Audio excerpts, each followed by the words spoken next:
this?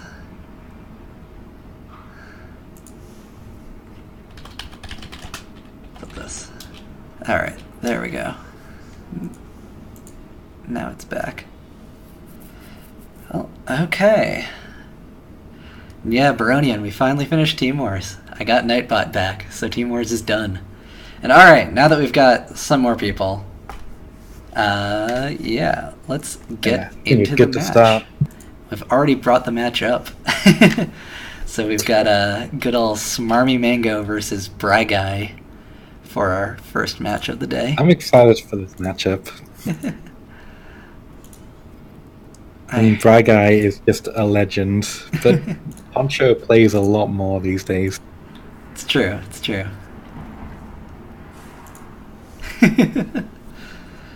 Alright, you can see the screen, right? I've got it all set up correctly. Last week I forgot to screen share. Cool. Bandit into Phoenix Fire. Pretty strong. Yep. But we're going to see the counter just with Arclight Sentinel. Yep. Seems pretty... Good old Arclight Sentinel. That card is just solid. Yeah, although Bry Guy does have the double owl. Which, one owl can be dealt with by the Lightbender, but two owls... Yeah. Gotta find a second answer. The first owl might just be light-bended. Maybe he has another way to remove it. Oh, there's two Lightbenders for two owls. Oh, nice. Good symmetrical hands there. Yeah, somehow I don't see I don't see Poncho Mango throwing away the second Lightbender once you see an owl beast come down. No, definitely not. It's your only answer, really. Yep. And Bry Guy. I wonder if Mango is running EMPs in his sideboard, but for this game it's probably only benders. Yeah. I also wonder if it was correct to go face there. I guess with like kindling and stuff, you don't want to let them get to a Titan or anything. So. Yeah, I can understand that. I don't know exactly what my guy's list is. It might be a bit more burn heavy. Yeah, I mean they're running like Phoenix Fires, and they've got. I mean, it's really that like kindling just allows you to actually turn on the aggression in a way that other Arcanist decks can sometimes struggle to do. So what's the best way to do this? Because you can't remove the owl, you can only bender it. Yeah. Actually, it's kind of interesting, because even if Bry Guy plays the second owl next turn, they won't be able to dispel, well, unless Bry Guy doesn't play around it, they won't be able to dispel the buffed health on the first owl from the second owl. So. I wonder if you don't go for the bender, if you go for the Kron instead. I think I might like this more. It's kind of greedy, but yeah, I don't know, because Songhai does actually have the movement abilities that, like, this isn't actually a safe Kron. You can see, like, the juxtaposition. Technically, I can definitely understand why Mango went for this play, though. Putting a 3/3 down on the board to counter your opponent's 4/4 is never a good play. Yeah. No, it's true, but like it's Owl Beast, so it just gets out of hand so fast. But I understand where the thought for it was. You might be hoping to get additional value out of this bender. Spammer Noob correctly predicting the Kron.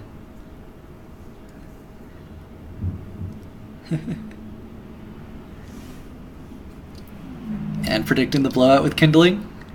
Let's see.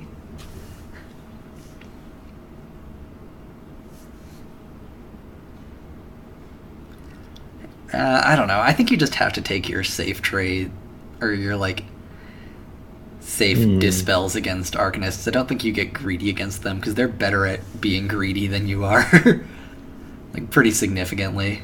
Yeah, I think it's pretty naive to assume that Bry Guy can't answer this. Although it looks like Bry Guy is going to be playing into the bender, the big at bender? least. Oh no, they did. Well, they did. I guess there really wasn't a way around it. Although they could have walked the Owl Beast like one forward before using the text, and that would have actually played around to the bender. So the Kron is cleared, but this is where you take the Lightbender every time. I mean, yeah. You have to. You have no choice. You do have no choice, it's true. You got your 2-for-1. The Owl Beast will die. They'll be left with just the Kindling, and you can even buff the Bender to be able to trade with the Kindling if you want, or buff the Arclight to get a bit more face damage in. I think you buff the Bender. I don't know. I mean, you got a 5-3 and a 3-3, or a 5-3 and a 4-3. Yeah, no. Well, it'd be a 4-1. A 4-3 and yeah. A 3-3 and a 4-1. I wouldn't attack. I would not push face damage. I would not attack with that Arclight. Yeah, it's an interesting thing because both of these decks kind of want a snowball, but it's like if either of them lets the other one snowball a bit, then they'll have wanted to get some of that like aggressive damage in. So it's really nice just instant deleting that Bender. It feels good to do that. Mm-hmm.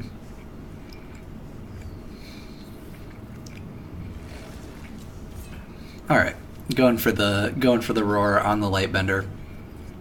Yeah, I mean, the Kindling can't just eat it without an Owl Beast. Yeah, it's definitely a very interesting matchup because they don't have, both of them don't have usual forms of removal. Mm-hmm. They have to use their bodies a lot.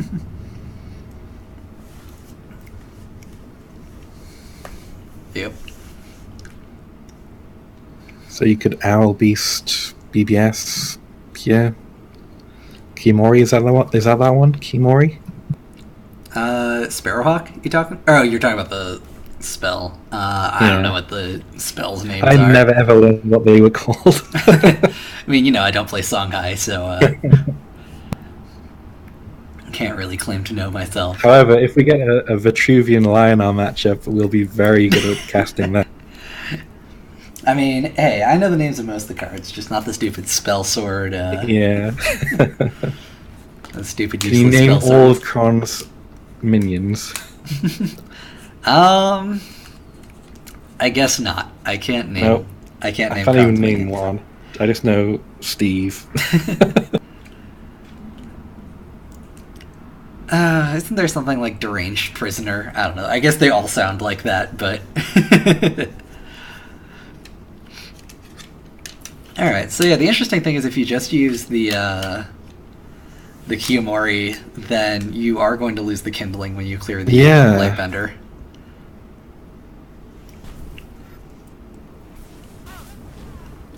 Yeah, and then Poncho can just clear it. I guess I should just call them Mango, seeing as that's the part of the name they're kept. Yeah, we'll call them Mango from now on. Yeah. So do you go for the second Bender here and just hit the Kindling? I think so. I mean, Braga is on one card, and it's luckily not... Oh, wait, no, they need to draw, and they drew Eternity Wing, so never mind. Which is pretty much the best thing you can draw in this situation, but I think you just move down one, hit the 3-2, Bender the Owl, develop Mystic, go face, then heal the Arclight, maybe? Probably something along those lines.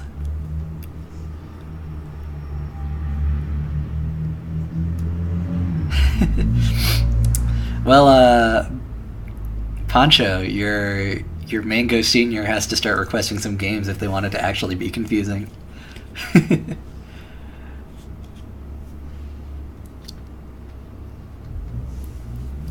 Otherwise, we can call you Mango without fear. You're also the only Mango to have that Argian skin, as you pointed out earlier, so I think we're safe. Okay, I like this positioning of Bender. The only thing is, if Ragai does get the backstab, it gives him an easy clear on that. Man, you and Poncho both are so afraid of the backstab sword. It's just the strongest one, by far. I don't know, I just say YOLO, I don't care.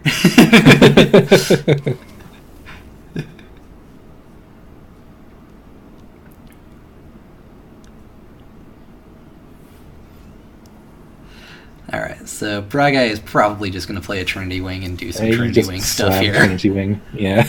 Play Trinity Wing, clear some boards, the works. Luckily, though, since the Owl Beasts have been dispelled, This doesn't Yeah, just you're not getting insane value end out the of this, game. but yeah.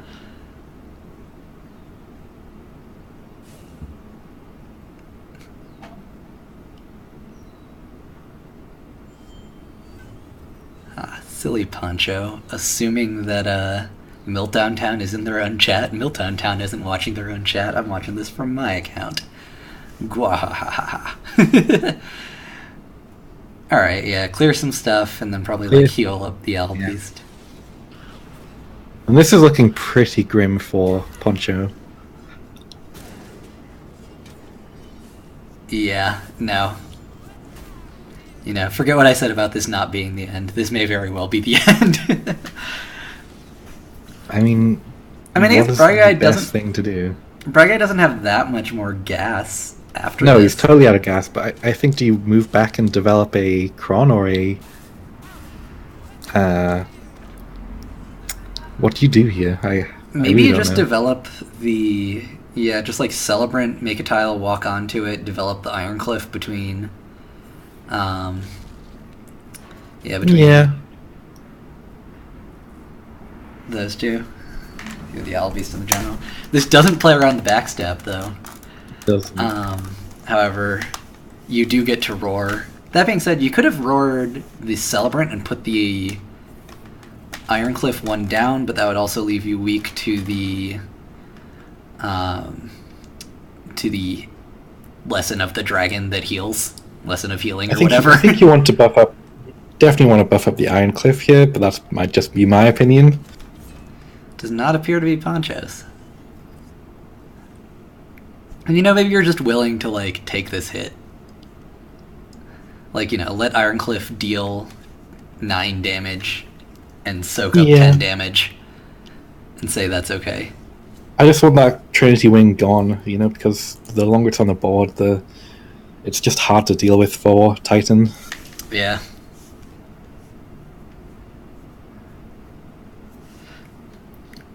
And yeah, Josh, the desync on the second hand is because I have to run it in the browser. And browser runs much slower for whatever reason, so unfortunate, but you know, it is as it is. Alright, so if you're Brad Guy, what do you do here? Do you just like play Sparrowhawk plus Spelljammer, draw a bunch more cards, kill off the Ironcliff? I think that's just solid. I mean, you're just developing your board more and more. Yeah. Sure, you lose the owl, but it's really fine. And you can actually even protect the Trinity Wing as a 4-1 if you put it where the owl used to be.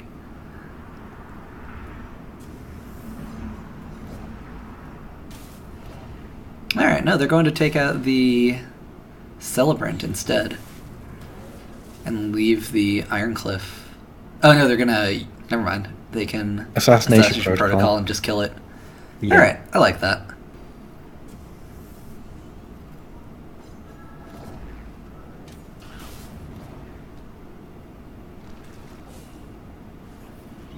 Alright, yeah. It is amazing how Arcanist Shaddai can just never run out of gas like this. I mean, true. they have now, obviously, but this is pretty unanswerable. Also, I like the heads-up Mist Dragon Seal on the Trinity Wing, because it has flying, so they can just fly it back in. Yeah, I like that too.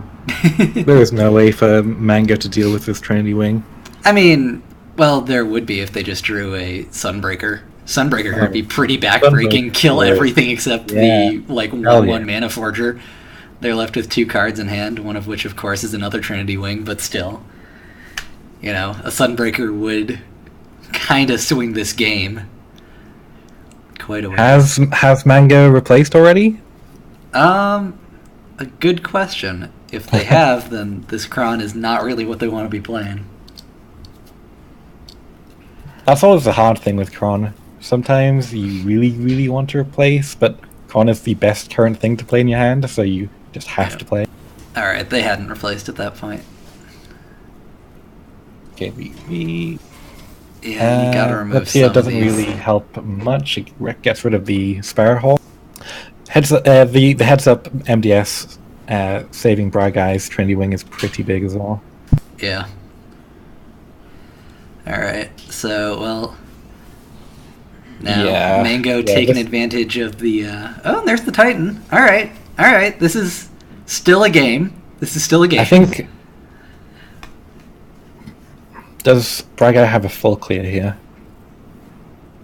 Even if they do, it's going to use up a lot of their resources to do so.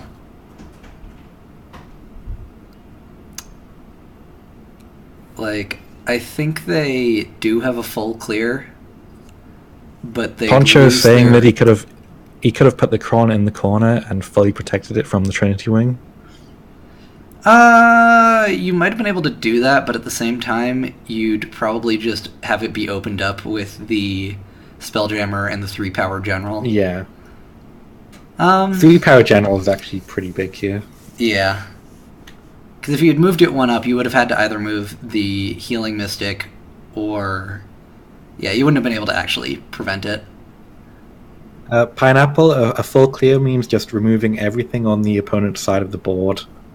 Not this, everything. Every minion that they own is just destroyed that turn. That's what a full clear means. But, you know, this Titan is still going to be a Titan. It is still going to be a Titan. Alright, and they're keeping the Trinity Wing alive. Like Spammer had brought up. Yeah, Zohan, that game was just insane. I'm still not over it. So, that's Ooh, okay. That's a pretty the key blood tier is because huge. that Yeah, that blood tier is huge. I don't know how I feel about playing this. I think I like attacking before. Attacking before you tighten up, because you can take the Yeah. 3, but you don't want to take a tick on your. I wonder if he does even attack now. I mean, I guess you have artifacts. to.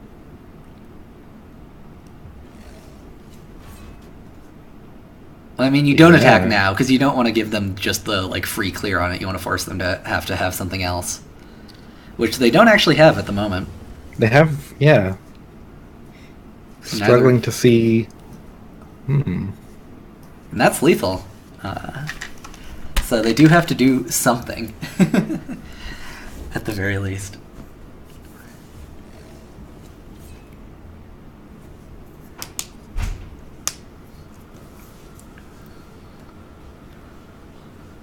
He had owls. Yeah, Josh, they actually Yeah. drew 2 owls, Yeah. and Poncho just took out both owls early.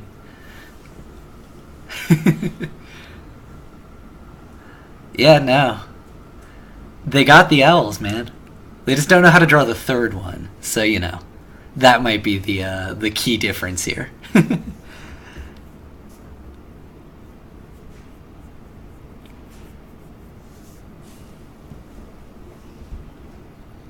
Alright, so what are we seeing here? I'm not seeing how this is helping him not die. Well, admittedly, I don't remember which of the spell swords each of those spell swords are. Okay, so they got the one that teleports something. So they can teleport, they can run their general out, and then they Okay. can... Set up a 2-turn lethal. I'm actually surprised that they didn't move the Titan away from the general and just use the Trinity Wing to clear it. I mean, I guess they're just looking for lethal. He is just looking for. He doesn't want to trade that Trinity Wing. He wants to. I His guess that's theory fair. is that there is nothing that can damage him from that point. Yeah, you've got the kindling, you've got the space. So, yeah, and you're getting at least 2 spell procs next turn off of your BBS. Alright, well, Another there's... pretty good bender, but it can't reach. Yeah, and Bragai positioned well around Bender. I think this is just GG. Probably, yeah. What kind of matters what Bragai's card is as we wait for the browser to catch up.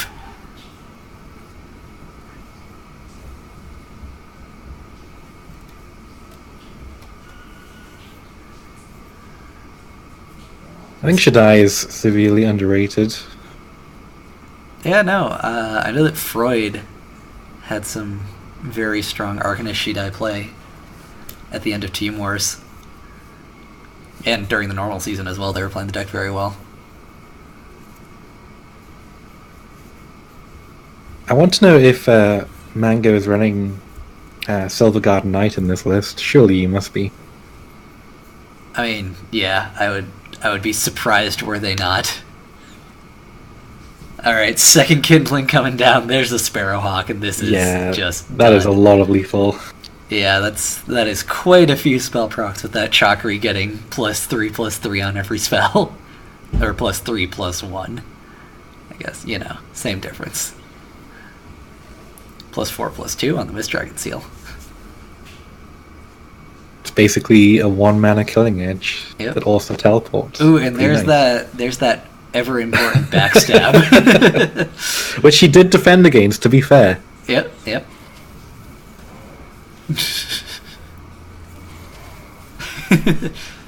Alright. Well, that's game 1. Going to Bragai. And I wonder how Poncho reacts to this with his sideboard. Well, like you said, it's quite likely that they have some form of EMP or like a third Lightbender at least. I want to see him transform his deck into Hyperion Claim, Control, Immo, all that stuff. I would admittedly be surprised were that the case, but you never know. We'll see how sideboards affect this. Alright, and I'm 2 for 2 on guessing who's starting first. So props to me. Let's see if you can keep this up. Yeah, see how long I can keep winning coin flips. Alright.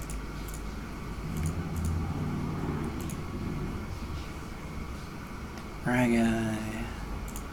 Playing against Smarmy.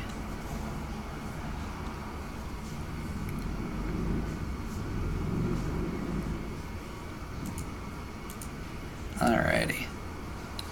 Is there anything that you want to see from Bragai in the second game to improve this matchup even further? Because I do feel like Bragai is favoured. I don't know that there's anything specific that I feel like they need. Onyx Bear Seal looks like it could have been a sideboard card. I want to see Artifact Defiler. You're just waiting to say that. Now, admittedly, it had not crossed my mind that Artifact Defiler is a card they could run. That being said, I feel like, given how useless it is until they get a Titan, might not be worth running. Just maybe.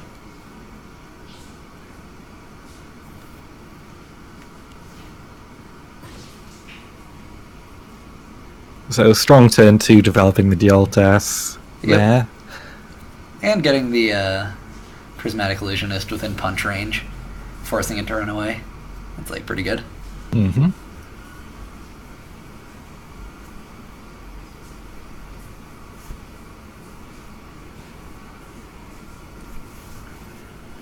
So I guess Bragai here just makes a bunch of Arcanists. Yeah, though they don't really have any way to kind of capitalize on that at all.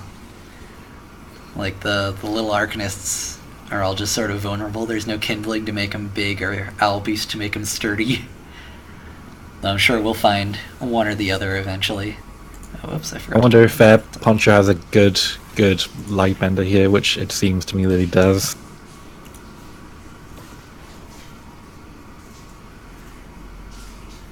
That's a solid Lightbender. Although they are still all Arcanists, so if he does find the Owl now, this could be rescued.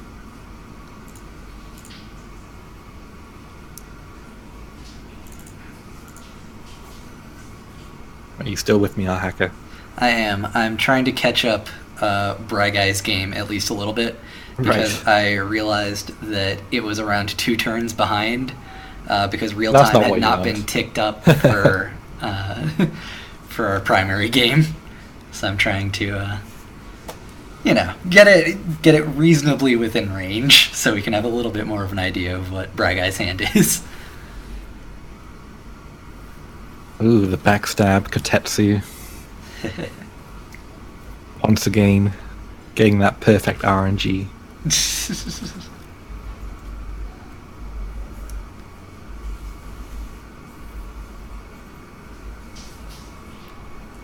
that being said, can still be taken out just by an Argene hit. I feel like Bragai is really relying on hitting a Trinity Wing here. Yeah, I mean, that's sometimes the Arcanist life, you know?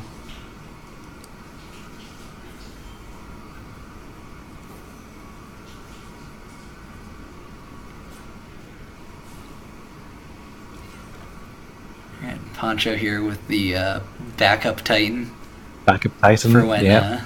Always feels good. For when the Arcanist deck starts playing EMP because they don't care.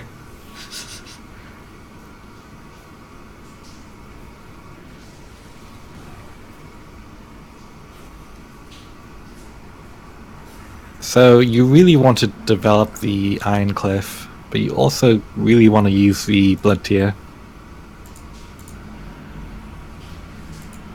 Alright, there we go. That should be caught up enough. So Bragai did find the Trinity Wing as it which might explain why he went for that play of just throwing everything on the board.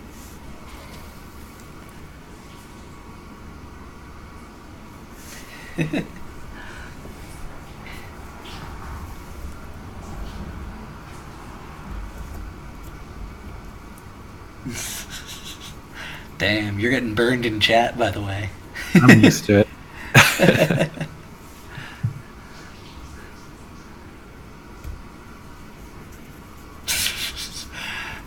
Oh, just man. another day I with could deny your boy Josh's use of the term wanker, but I'll allow it. You'll allow it. Automod called it out. Our Hacker 93 used to add permitted term British wanker. Good times, good times. I hope you know, Rockin'. That one's going out to you.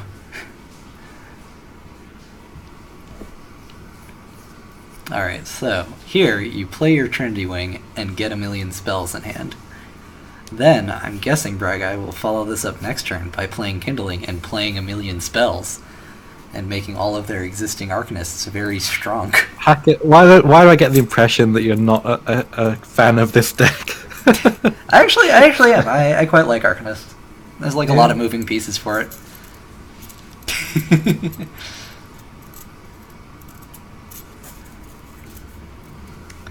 So he has successfully got 1,000,000 spells in hand. Yep, as it would be. So many spells, in fact, that they can even use some right now. I like that he's getting that +1 attack on him before Titan comes down. Yeah, no, that's true. It's a pretty relevant one, because it means that Titan doesn't just mean that your opponent can start trading into your face.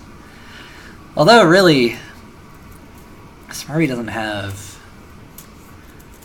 that much of a board at the moment. I mean, I guess they have an Iron Cliff, but it's kind of out of reach. It's not where you want it to be. He just used it to lock down those two Arcanists there. Yeah. Alright, you're asking about Silver Guard Knight. There they are. There it is. There it is. So.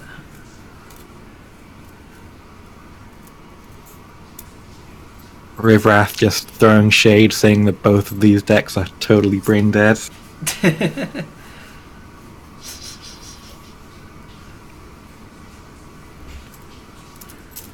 Okay, we know that there are in fact no non-brain dead decks except for Zohan and the Scythe Clears. Kind of want to end the stream with us showing that game. Nah. Gotta keep a little bit on topic at least. So I'm guessing that Smarmy here is just gonna try and build up as much of a board as possible. He's kind of set up for that big Titan turn. And use the Blood Tier to clear. Blood Tier clears the 2-1. 2-1. Bragai's left with just 2 minions. I mean, it's looking quite good for Poncho here. Yeah. Shout out to the Tombstone from Dualtus, which has just gotten a lot of value out of this game. Yeah. And this is a lot of provokes. This is difficult to handle. Yeah, no, Bragai is kind of locked down right here.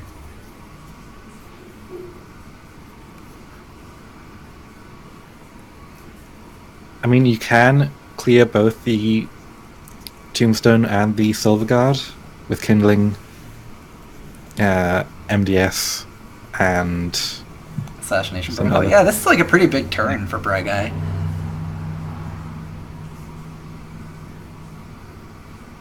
Can they? They can't clear the Iron Cliff.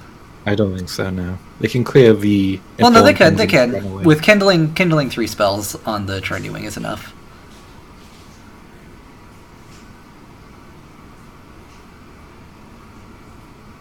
So, they can in fact, and it actually keeps the Trinity Wing alive. I feel like if that Iron Cliff had just been one space forwards with the Silver Guard, one space forwards, Poncho would be in a much better place here. The fact that he's able to run away is going to be pretty big. Well, it looks like Bragai isn't going for the full clear at the expense of the kindling. They want to keep the kindling alive. I don't know how I feel about that. I think you're strengthening the Titan that's about to come down for Poncho. You know, you could have cleared all their minions and been left with a 4-1 and a 7-1 going into the Titan turn. Yeah, I'm not a fan of this. All right, you're giving them the Silver Guard in return for keeping the kindling. I mean, I can see how that's good. You look at the Prismatic Illusionist coming up next turn. Prismatic Illusionist, Mist Dragon Seal, all with the kindling out. That becomes fairly difficult to clear. I think if you're smarmy here, you just go over, punch the Trinity Wing, then play Titan, threaten 1,000,000 damage. I like that. You can afford to take it. You can take that 7 damage and be fine in this matchup. Well, I mean, they have an active kindling out, so that's not necessarily true. But I think it's what you have to do, even if it's not entirely fine. Riv is saying that there was a full clear available for Bragai there.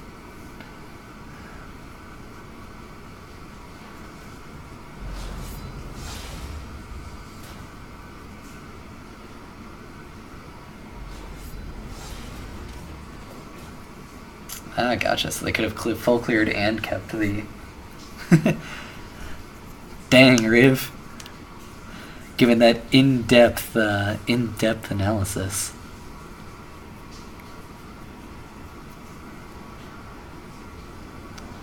So Braga actually only has 2 spells here. Yeah, and that's a bit of a problem. Yeah. Not particularly where they want to be at the moment. And they're having to keep their kindling out of range, which really sucks. Yeah, I think this is just over. Because that's 12, 13, 14, 15, 16 damage. Yeah, they're actually dead because Roar, or Roar plus Arclight Sentinel. Because they can't get away from this Silver Guard Knight. So I think this game is just over. All because they didn't do the full clear. Yeah, which was available, but I guess it was a bit of an in-depth one. Yeah. Not the easiest thing to see.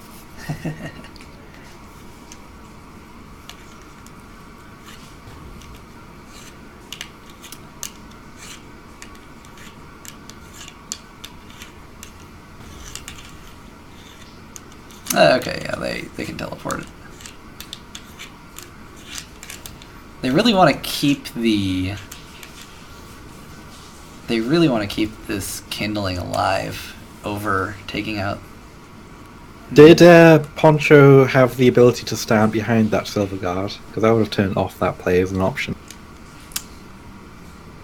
Yeah, they did. They did have the ability to. Either way, the Lightbender coming down here with the Arclight. Yeah, that'll clean this It's game looking up. rough. Yeah, now it's pretty difficult, and the perfect protect on the Silver Guard. So it's very difficult to get into Mango's face right here.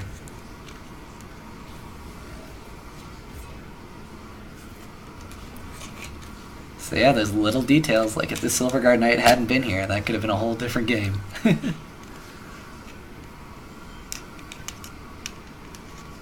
Your boy Josh. We're casting 3. This is the first one.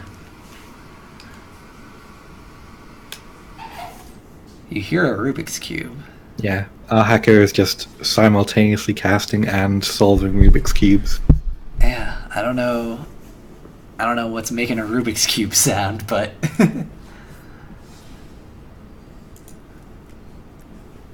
you know, sometimes the Rubik's is the cube. Alright, let's see. Did Smarmy get the turn 1? I'm surprised this went to a game 3. You know. Titan is not a weak deck by any means.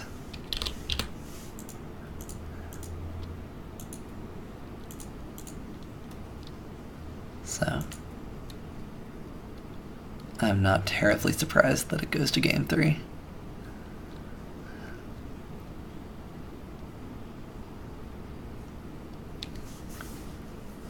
Yes, I did choose Wanderer.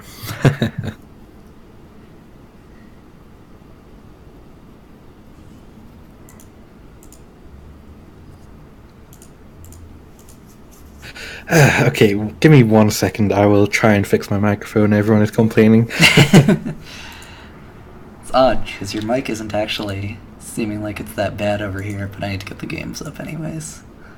So...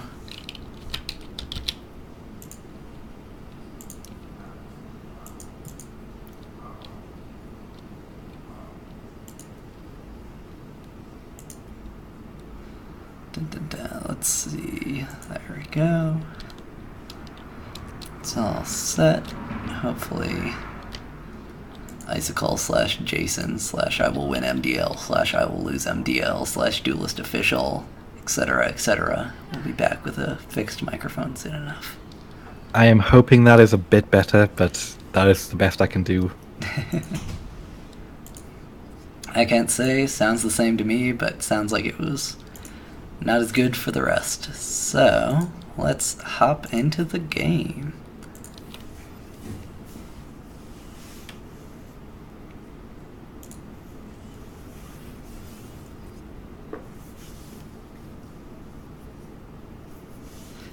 So, Bry Guy finally gets a chance to go first here. Which is pretty big. You definitely prefer being P1 in this deck, I think. Do you? I mean, they don't really have any of the 4-drops that really benefits them. Interesting to note that he didn't play around BTA Sentinel. Yeah, I mean, I don't think you really do. What you lose if you do draw one of your big 4-drops is quite a lot. If you play around that, you know? Because you can't, take tile without... And that's the only thing I was thinking. With Sparrowhawk in hand, I think I would be okay with protecting the 1/3.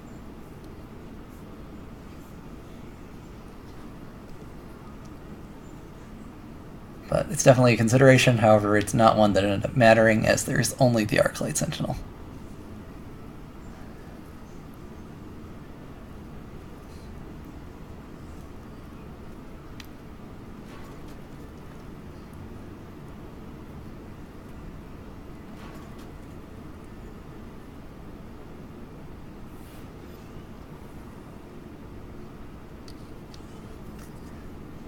Smart. That's just a really...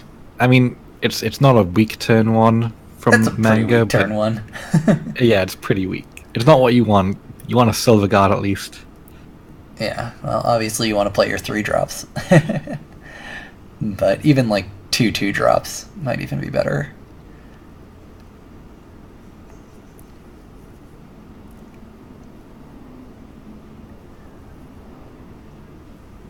But... yeah, no, kind of like Griff is saying in chat here, if Bry Guy wants, they can just, play Sparrowhawk or not. Play Sparrowhawk, Miss Dragon Seal, clear the Healing Mystic, take the tile in front of Smarmy, have access to a bunch of tiles and a Trinity Wing coming down next turn. However, they ended up replacing it, so I guess they just want to play Spelljammer. I mean, that play was a bit weak to the Bender that could have come out, I guess. Yeah.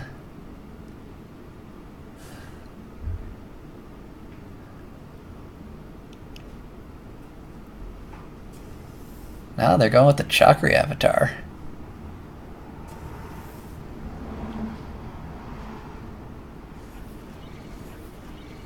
Oh, Chakra avatar MDS. Into. All right, yeah, no, that's a pretty big turn, although they're still a turn off from their Trinity Wing, but they're drawing 2 cards off the Spelljammer, so that's pretty brutal. I like this play a lot. Yeah, no, this is definitely brutal for a Titan deck to answer. I mean, you have to drop the Bender here, I think. Or maybe just Sentinel. Yeah, you could Sentinel clear the Chakri, because if you don't clear the Chakri with the Sentinel this turn, you're never going to be able to clear it without using up your Bender, and if you use up your Bender, then you can't use your Bender for Owls or Kindlings that come up. Yeah, that last turn from Bright Guy was the best possible play. Yeah, no. It doesn't get better than that.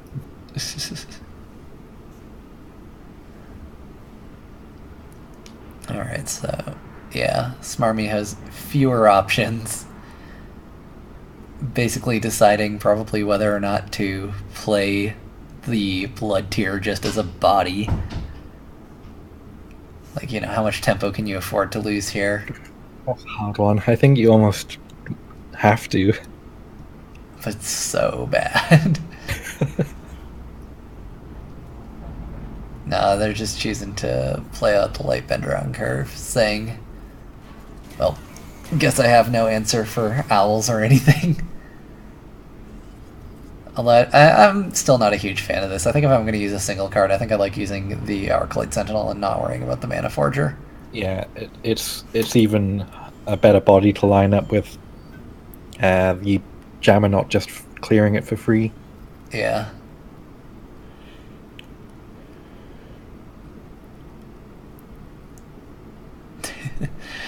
Pancha brings up a good point, which is that the remains of the mana tiles have been dispelled.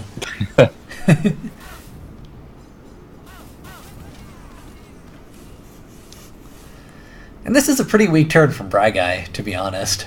I mean, he blew everything on that turn too, but he's going into the Trinity Ring turn. But his hand is getting full because he just didn't do anything that turn. Yeah, I almost like using the Phoenix Fire more than the Gotatsu, because it wouldn't replace itself, and that would let you play the Trinity Wing. Although I guess since your Mana Forger is gone, you still wouldn't be able to play the last spell, so you'd be burning a card. This is Mango's opportunity to get back into the game. Yeah, no, this is the turn. So how do you do that? I think you have to just go Sentinel, BTA, Air Punch, get the bodies down, BBS, the Sentinel. Yeah, just clear the board up a bit, put 2 bodies on the board, get your BBS off. You know, obviously attack before you Sentinel the Spelljammer. You don't really care about the extra cards. It's definitely Guy who's been taking advantage of them more. Although, if you did choose to kill the Chakri, they would have no way of triggering a Trinity Wing next turn. That being said, which is interesting. They don't really want to. Yeah. He's choosing here just to develop, which is an interesting line. Yeah. I guess maybe what they're actually banking on is the fact that... Well, I guess Spelljammer is dispelled, so it wouldn't be drawing cards and preventing them from playing Trinity Wing. I guess they just want to go aggressive if possible, maybe. I think he's just taking the opportunity to develop now when the board isn't actually massively out of control for him, which it's bound to get to at some point. Yeah, I guess that's fair. You also do only get 1 turn to develop, and if you just spend the entire time reacting, then you never actually get to put a threat on the board. Whereas with the Dialtis, you know, even if the Tombstone just survives until the Titan comes down, that can be super dangerous. Where Guy, not having played the Kotatsu last turn, has the Phoenix Fire available. But that does take up the majority of his turn. Yeah. Well, they can still play Mana Forger. Yeah. Decide whether or not they want to play whatever spell sword that is. I don't actually know what it does. I think that's the one that allows your general to move an extra Yeah. space. Not going to be using this the next turn, or this turn, but for the future, it's probably going to be pretty valuable. And Mother Green, this is the third match. Well, it's the first match. It's the third game. Yeah, that's correct.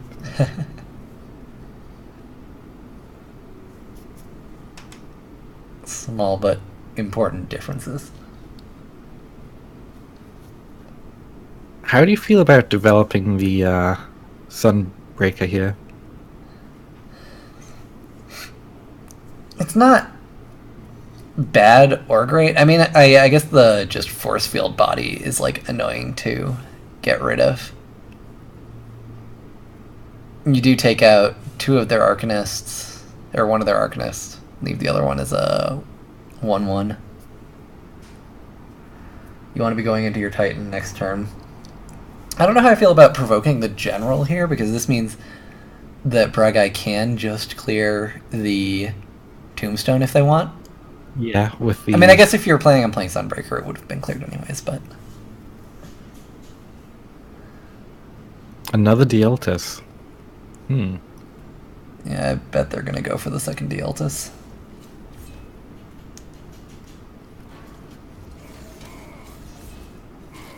Yeah, they're really looking to try and just close this game out with the Titan next turn, I think. Which I appreciate, because punching the Tombstone would put Bragai down to 11. Getting pretty close to lethal.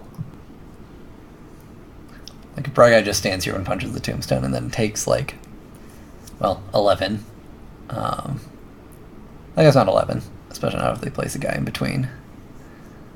He doesn't have to punch the Tombstone. He can trade in his Chakri. Well, the Chakri is just 1/2 though, so they'd have to play the Kindling first. Or you could play the Trinity Wing and there's many options. I'm not sure which one is the best, but attacking it with face probably is not the best.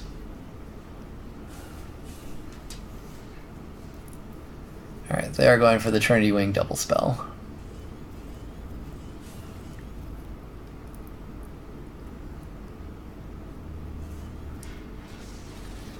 Yep.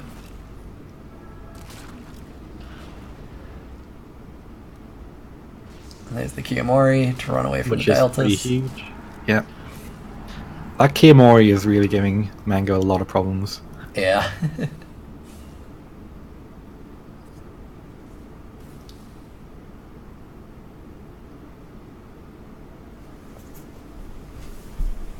Do you just play Titan this turn? Can you play a Titan this turn? Does that just, like, kill you somehow? I mean, you can clear the Jammer with Yeltus and hit him for 4 and develop Titan. You could also Sunbreaker, then hit the Spelljammer with the Dieltis, have a fresh Tombstone and a Sunbreaker available to you, kill the Chakri. The downside to that is that you don't have Bloodbound spell up next turn. Alright, they're just going for develop the Titan.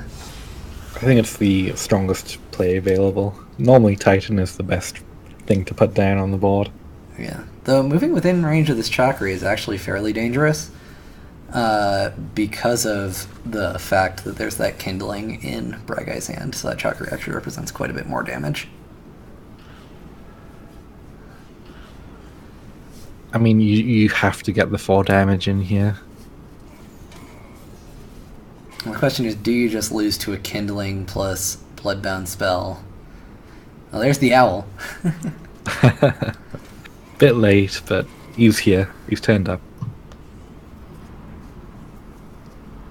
How much damage is this? So it's 4, 5, 6 plus 12, because 4 times 3. So that's not quite lethal. It's very, very close.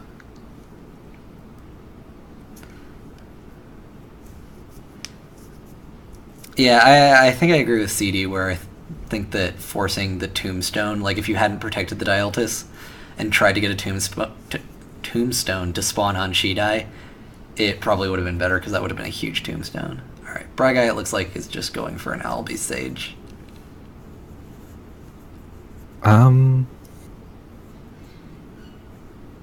Why? Well, because an Albie Sage plus 4 spells is quite a bit of health on guys in between you and your opponent. I feel like it's a play that risks losing to Lightbender. It's a play that risks losing to Lightbender, but if you don't do anything, or if you just trade off your whole board, it's a play that risks losing to a 4-card hand out of Titan. You know? I don't think that's exactly a better position to be in.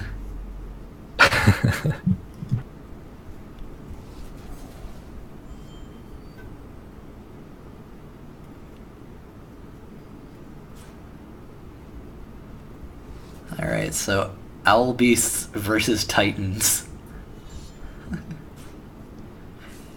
Which can apply more durability. Alright, interesting. So Bragai does not take the Trinity Wing attack onto the Dialtist to create I a think this tombstone. is lethal. I see lethal. Where is the lethal? You move down the Dialtis, you Sentinel it, BBS it, hit the Chakri, clearing the Chakri, you move the Titan forwards, you move your General forwards. Oh, that's only 11 damage. Yep. Never mind. That is one off lethal. This is a game of very close.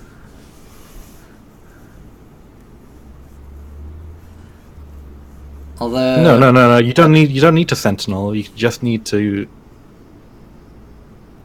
Oh yeah, because you can. Well, what you do is you Sunbreaker. Although then you can't. Well, then you can't Sentinel though. I'm pretty sure this is one off. I'm pretty sure you can't get the lethal here.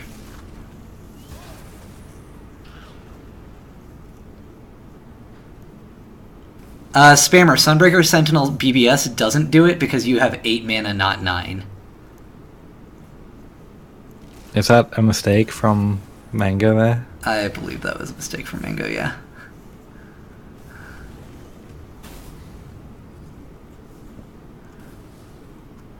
Oof. That was. Yeah, alright, this is just. Get ready for the reckoning, they say. Oh, this feels terrible.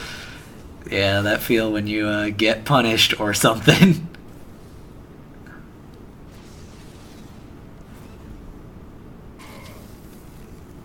That's not the time you want to be roping. No. Feels rope, man.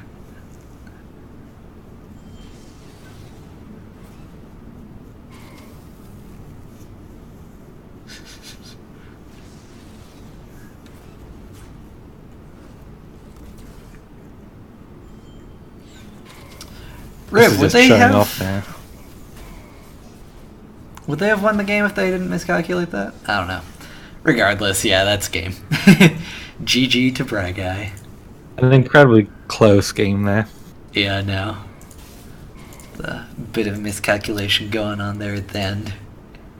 Alrighty though, going on to our second game of the day, which will be Sibin versus Atheist Mantis.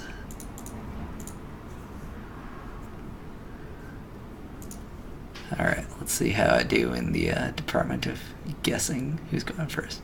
I'm going to give a shout out to Atheist Mantis, who's become a really good player this season. Yeah, it's always nice to see people, get into it and really learn the ropes. Alright, I did not guess correctly, but I had to wait until I knew for certain. They're playing a Vitruvian Mirror, as it turns out, with Atheist Mantis on Siphron and Sibin on Xerix. Who can draw more sand swirls? We've got Sibin here, our S rank 69. Atheist Mantis, our S rank 16.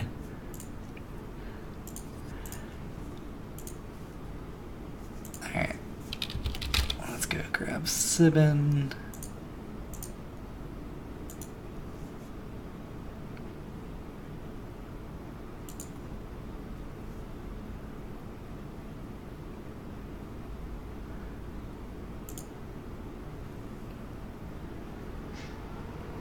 Then we'll be just about ready to go. Just waiting for mulligans to finish up right here.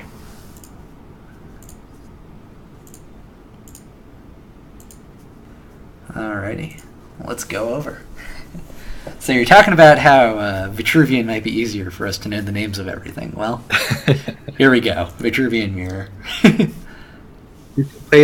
Who can play more golems? It's looking like Sibben's winning right now, just based on the amount of golems in his hand.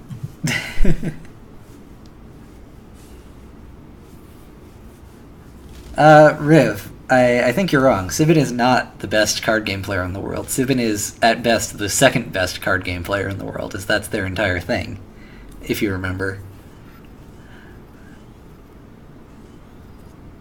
Alright, yeah. Sibben plays a bunch of golems, draws a bunch of cards. Feels balanced. If I were Atheist Mantis, honestly, I would have played the Blood Tier turn 1. I'm a big proponent of playing Blood Tier turn 1, because I feel like it gives you just things to do in situations like this, having a body on the board. It would have helped a lot, especially as he had 2. Yeah. Well, they drew the second one, so Fair. it's like they That's knew fair. it. Yeah. But I still feel like I like having access to that, especially since that would mean they could ramp into the Dialtis. It wasn't even just like, oh, I don't have anything yet. Like, they specifically had something they could ramp into on 4. Like, here, their turn could have been this. I mean, yeah. Except they get a Dialtis on the board as well. You weaken your turn 1 by playing nothing, and then you have a really weak turn 2 as well, because that's all you can do.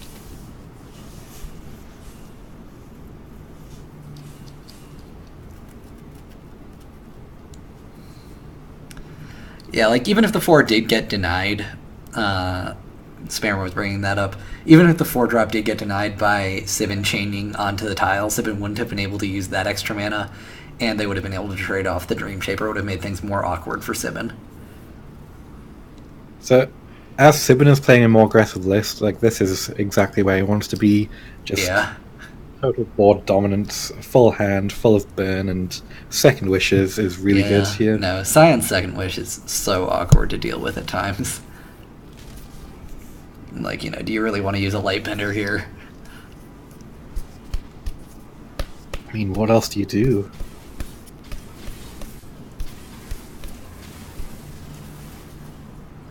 I mean, you could just develop a Dialtis, I guess, but that just runs into a Blood of Air, into more damage into face.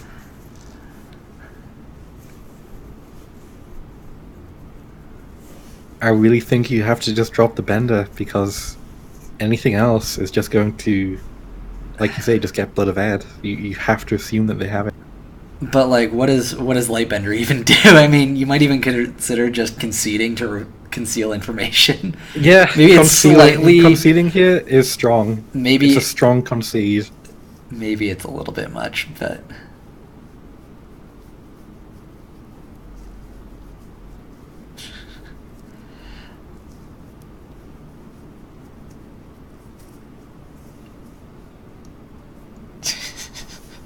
Nobody's giving up your true identity. So, tell the audience, are you English or British? Wait, what is the difference? I am English. I do not associate myself with Scotland, or Ireland, or Wales. I am British, but I am mostly English. And I'm sorry that my accent is very hard to identify. But please, guys, stop going on about it. You're making me feel very anxious. Alright, so Atheist Mantis did go for the Lightbender and just sort of back off, trade off the Dream Shaper. This does make the Blood of Air less good, however, I think Second Wish Flame Blood is a fine play by Sibben here. Yeah, I think Sibben just has way too much momentum here, and he still gets to keep the Blood of Air in his hand. Yeah, no. Just constantly threatening, just play one minion, bro. Just play one minion and see what happens. And Atheist is kinda clogged here. Yeah, and the big oof on that Flame Blood, dealing that extra 3, just getting in there. Don't think a second Lightbender is going to help you. No, not particularly. I mean, it does sort of with the Blood Tier, I guess. I guess. I mean, you can take out the Flame Blood. think you can blood over here, but you're still very low. Yeah, still very likely to die. Like the second you play anything, awkward positioning as well means you can't clear the 1/1. Yeah. Muramasa, DA is not English or British. This is in fact Jason, though. Jason / Icicle / I will win MDL / I will lose MDL / Duelist Official / consistently changing their name every day of the week, so I have to update score sheets. I may have slightly too many names, I apologize. It's okay. It's okay.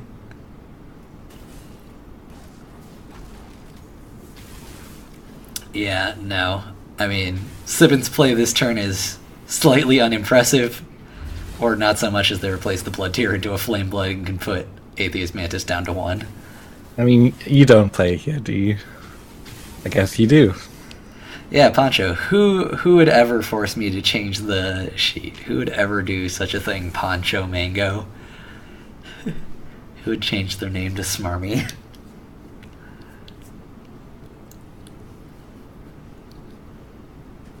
Atheist is just saying, I need to be awesome as your herald. So, actually, real bad. Actually, I don't like this play because it's showing that you have the Golem package. Yeah. Which at this point he hadn't shown at all. Yeah, no, that's what I'm saying, is you were going to lose anyways. Even if you drew the Azure Herald, you'd be at 4 and they'd kill you. So, I think that you could at least hide your early game. It's not a huge thing. It's not like, oh man, they play the Golem package. Who would have thought? Not but, every Vitruvian plays the Golem package, Riv. Yeah. Okay? You know. You don't need to show it when you don't need to show it. And if your early game had been bad, you might as well take advantage of the one part of that, which is that they don't know what it is because it was so bad.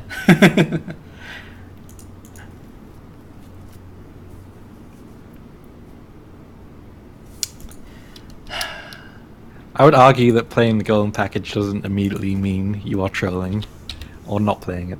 Like, there are other options available that are viable. Yeah, you know, I mean, maybe you're just playing, like, Healing Mystics and Primus Fists.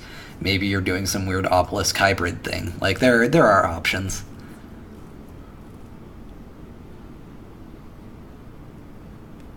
Alright, got Sibin up. Now just gotta go grab Mantis. Technically, Sibin has taken a long time to decide their mulligan.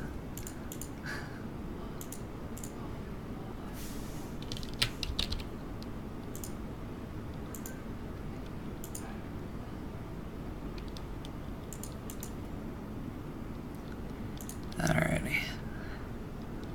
Now let's see a quick mulligan for Mantis here. You know, no reason to go so slow.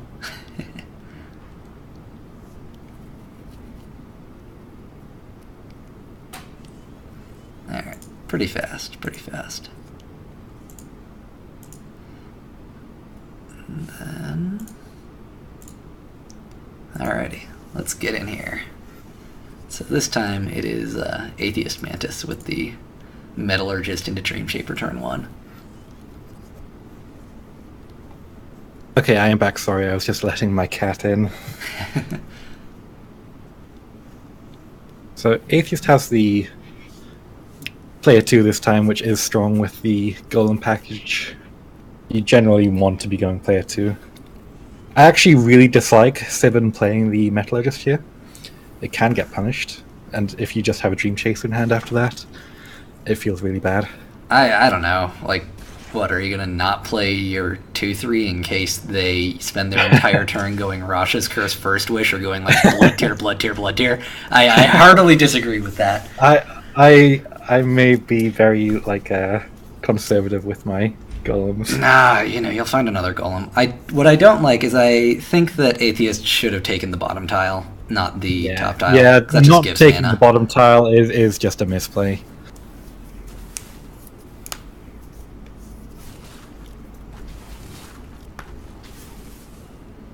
Yeah, and then Sibin having the nice return volley here with double Blood Tier. Basically just switching the tempo right back towards Sibben's favour. And a lot of this wasn't possible without Yi Tile. The second wish wouldn't have been possible. Yeah. Admittedly, the Scorn into Scorn play isn't bad here. Cleans Yeah, up. I really like the Scorn here. That's, I think that may have been sideboarded in even. So it's a possibility. Could have been. Although, also, we can just do Rashas, clear the 4-2, punch one of them, play a Metallurgist. That's like a fine play.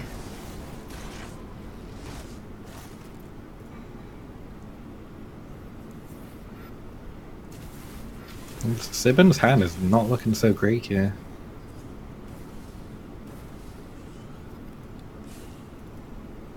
Nah, it's not looking particularly good. Although, what Sibben's hand does have is a Sandswirl Reader, which has the capability to break the replay. And I realized that just now, I don't actually have a separate scene set up with the other screen as the main screen. So if the replay breaks, let's just pray. We'll just move forward and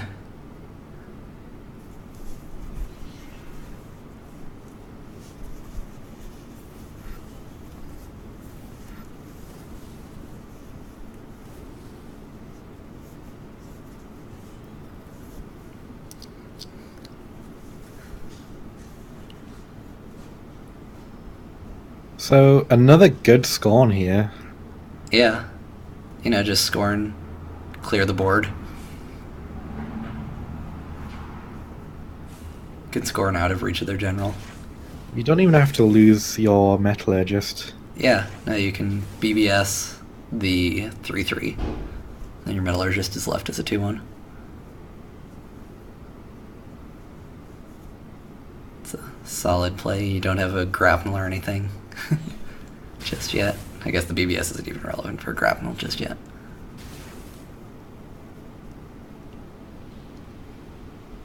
Well, it looks like they're just going for the fresh Metallurgist, which I like a little bit less. I don't. I like that though.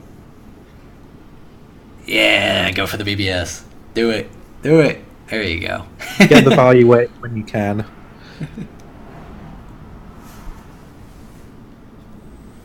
Although I think you want to move it 2 up to force, or to prevent Bone Swarm from getting extra value. Yeah. When you see there's an aggressive Vitruvian list, you should be thinking about Bone Swarm. Yeah. This looks like a Sand Swirl, step on tile. It also means that you couldn't step on the tile if they Sand Swirled. Oh no! Oh god. Alright. Well, I don't have a contingency plan for this. So, long story short, Atheist Mantis manages to win this game. Good job, Atheist. So, yep. The score is evened up eventually at 1-1. For future weeks, I will... We will not cast Vitruvian v Vitruvian. No, I'll just set up a... I'll set up a secondary scene that has the browser as the main screen.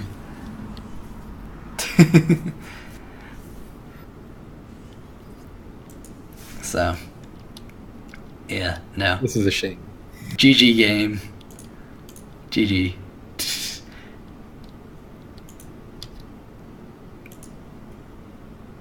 We'll go to game 3 of this set. Where hopefully the same thing will not happen. Yeah, no, this is on me for not having this prepared. I got scared when I saw the message, hey, I wonder what will happen if...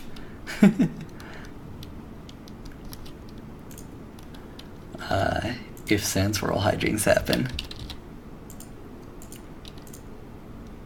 Maybe we should have banned Sandswirl. Ban Sand Swirl just for relays. Nah, because there's ways that I could fix it myself. Like, there are ways, because it only breaks on one screen. So.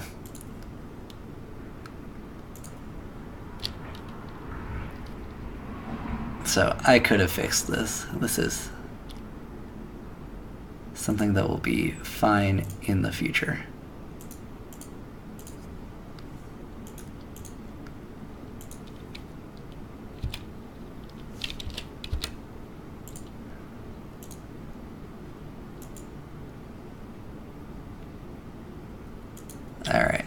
we go. Pray for no more Sand Swirl Reader missteps. Hijinks. Yeah, I guess I can't fix double Sand Swirl Reader, though. If Sand Swirl Readers on both sides break replays, then not really that much I can do. What we need to do is have people check their replays before they submit them to make sure that they're working. That also probably wouldn't be a bad thing. Alright. But going into game 3.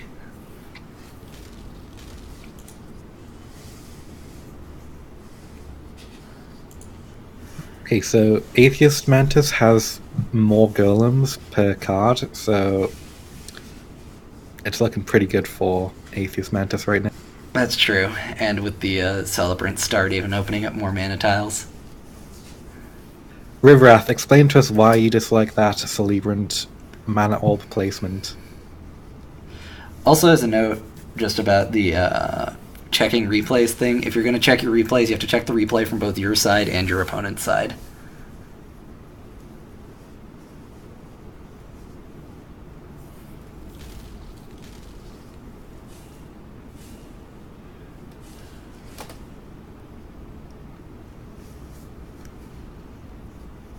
But yeah, regardless of that positioning, Atheist is going to be able to use up all available mana tiles, draw 2 more cards, clear the whole board. This is so commit strong. 4 more bodies onto the board. This is just so strong.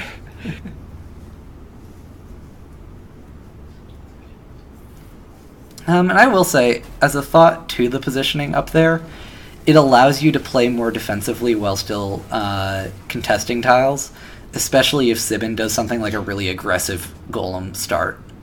So I think there is some value to it, actually.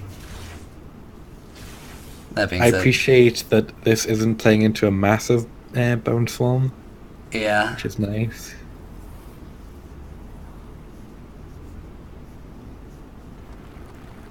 If you want to use that tile later on for something else, I don't mind that positioning.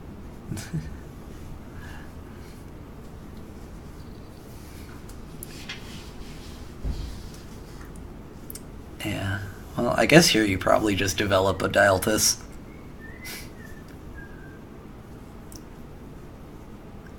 I mean, it's a sort of play that could make you fall behind in tempo with Blood of Air if Sibin draws into it. I mean, what are you going to do? Like, play a Sand Swirl Reader on their Azure Herald? I would play Sand Soul Reader on my Blood tier. I don't really like that. That's, like, not even tempo. And it It's does tempo put your later guy... on. But you could always have the tempo of removing their guy later on. He doesn't play any guys worth removing. He just plays a bunch of 2/2s. Well, they play Second Wish stuff. Second Wish True, stuff can be removed true. with Sand Swirl Reader, so... Plus, if they played a Sand Swirl Reader this turn, this game might already be over. This replay Yeah. destroyed.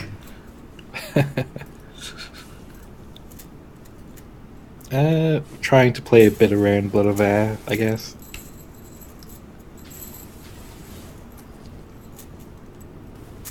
Yeah.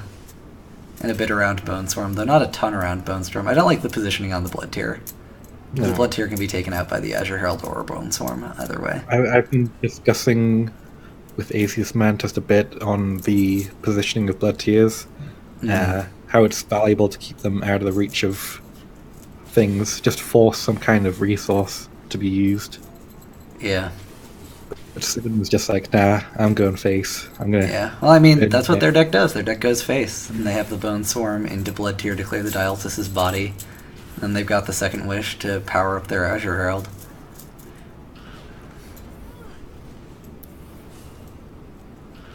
That being said, Sibin is still quite far behind. They just used all their gas on this play. Which did get Atheist down to 9, but 9 is not 0 in this scenario. Drawing the Blood of Air there is pretty good. Yeah, no, definitely. However, the double Azure Herald. Azure Herald, yeah. I'm wondering about this play with the Blood of Air versus the Sandsfall Reader.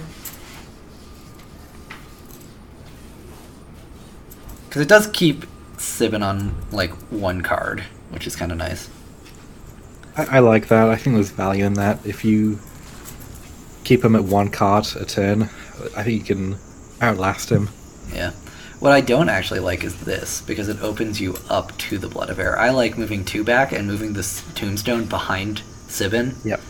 And then you're out of reach of their Blood of Air, yeah, so, like, this doesn't happen.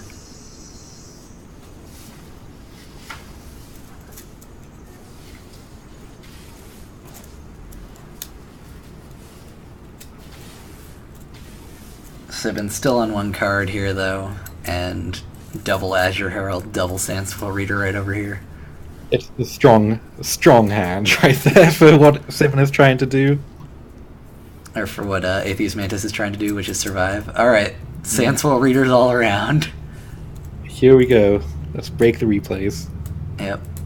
I kind of actually like just putting the Azure Herald back in my hand. Yeah, it's good. Yeah, you know, Sibin's on one card. I like that placement. That's fine. Yeah, it's a fine placement. I think I like, putting the Celebrant there to prevent the Iron Dervish from getting into my face. And now, is this Sandsfall Reader even good for Sibin? I mean, you know he has an Azure Herald in hand. Yeah. I mean, what I'm thinking is, do you just clear the Celebrant and then just Sandsfall your own Dervish and try to get some value extra going? Value? Yeah, you could. Certainly isn't pretty, but it might just be better than Sandswirling their Dervish, or their guy. Nah, Sibin is saying this is the only way to win.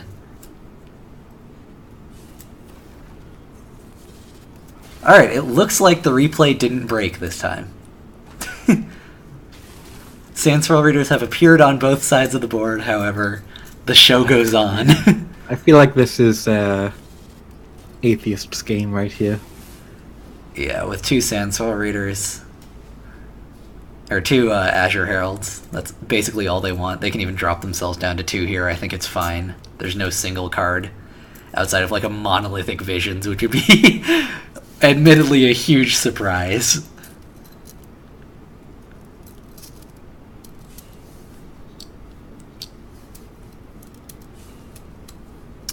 Don't know how I feel about not taking out that Iron Dervish. I actually wanted to attack the Sandsfall Reader with the General and Blood Tier it, setting myself down to 1. Well, you could also just BBS. You could have BBS'd the Iron... Or you might want to attack the Sandsfall with your General. Yeah. Nah. They do remember to use their BBS, though, which is good. And then they can Lightbender the tile, I guess. Get rid of any value. And then just Azure Herald. Though I think Azure Herald there and then... What would have been stronger would be to clear the 2-2 and then just Celebrant that tile. Yeah, no, I think I agree with that.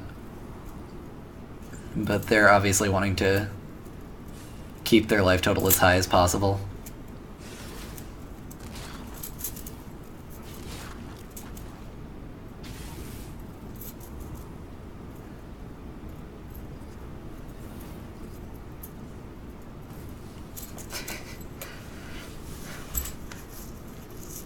Alright, so here we get the first wish off. Let's see what else we draw. I mean, this Lightbender is not a small character. Although it seems as though we've desynced again. Yeah. Oh, thinking about it, maybe it is very possible that the other game has broken, even though the main one did not. So it is possible that I think it has. I think that's what's Sibin's happened. hand is broken. That is what. Yeah, that's happened. All right, but that's not as big a deal. We just lose one. We lose one hand. We don't lose the whole match. All right, so they're gonna do the cute clear with the Celebrant onto the sand tile here, and then probably just like throw down Dialtus I guess you can even throw down the Blood Tier Alchemist. Get that little bit of extra value in. I would have liked to have seen Azure Herald be changed to a 1/3 rather than a 1/4, but it's just too strong. I honestly think it's fine. It's like a strong anti-aggro card, but...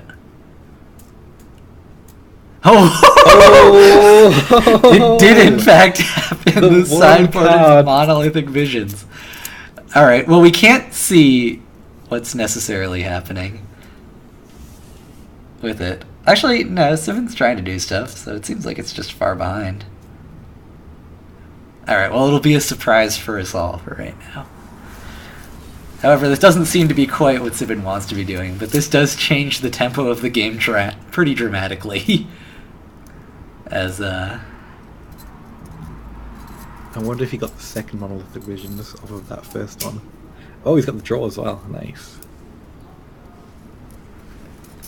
I don't think the draw is necessarily what they need with Monolithic Visions plus Spelljammer on the board, but, you know. Yeah, where's the 5-mana Visions next turn?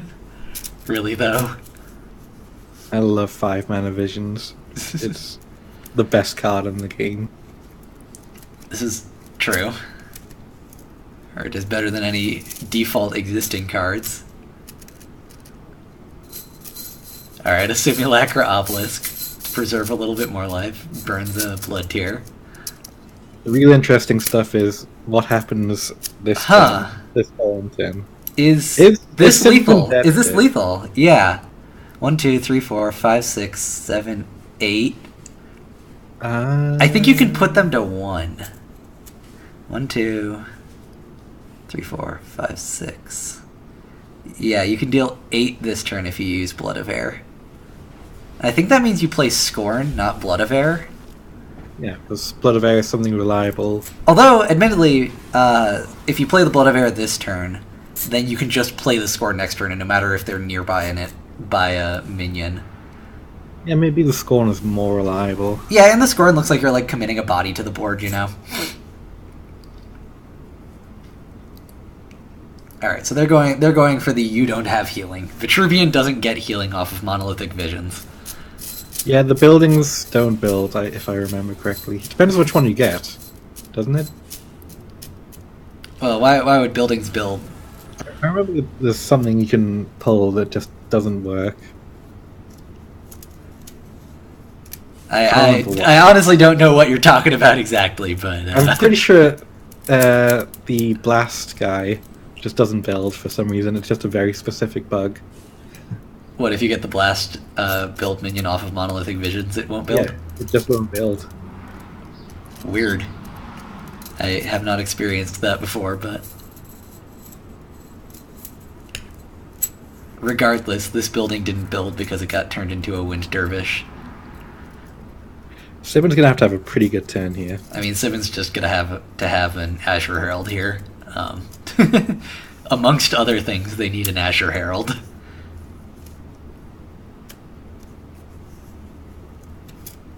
Alright, there are combinations of cards that kill Atheist here. It's true.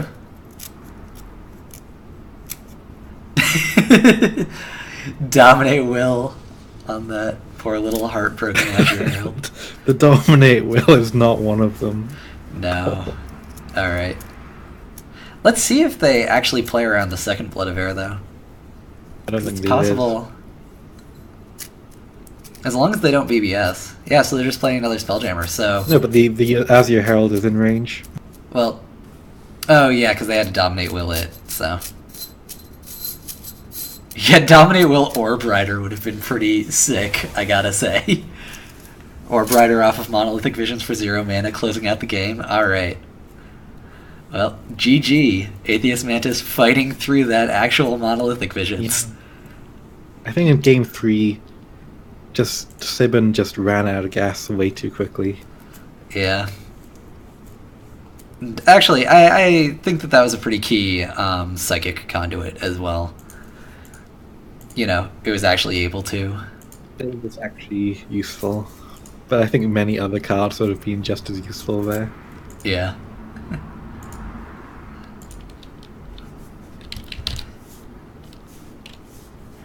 Alright, and for our third match of the day, we've got actually another member of Juvi's Disciples. Because it's Alpha Century. This is what I've been looking forward to. Alpha Century versus Accelerate. So this game is a treat. Alpha Century on Wizard Brome. Good times, good times. I know they were pinching me for having banned Lucid Beam as it weakened Wizard Brome. Yeah. Why was Lucid Beam banned, actually? As I told you last week, go read. I have explained all of the bannings in the page where they were banned. And it is only since I told you this last week that I'm not going to tell you the reasoning right now. Fair enough. I will read it at some point, just not today.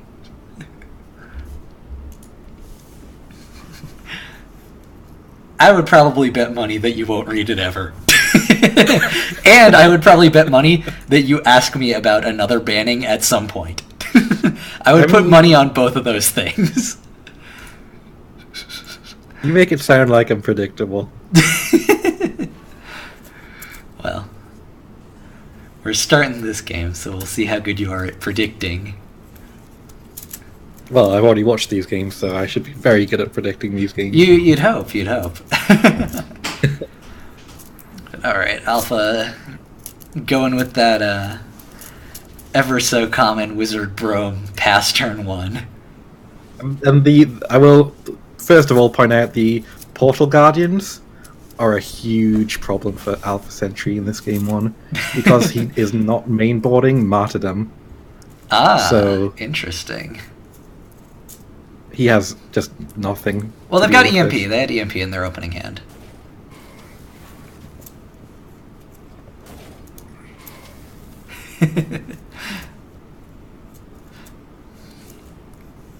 People still not understanding the reason for not showing information when you're going to lose. It's a complicated concept, I guess. Well, it's more or less one that only is relevant when you are absolutely 100% going to lose the game. It is not relevant when it is the second turn of the game. I don't know, I think the turn 2 concede can be quite strong. Yeah, buckle your seatbelts, chat. This is going to take a while.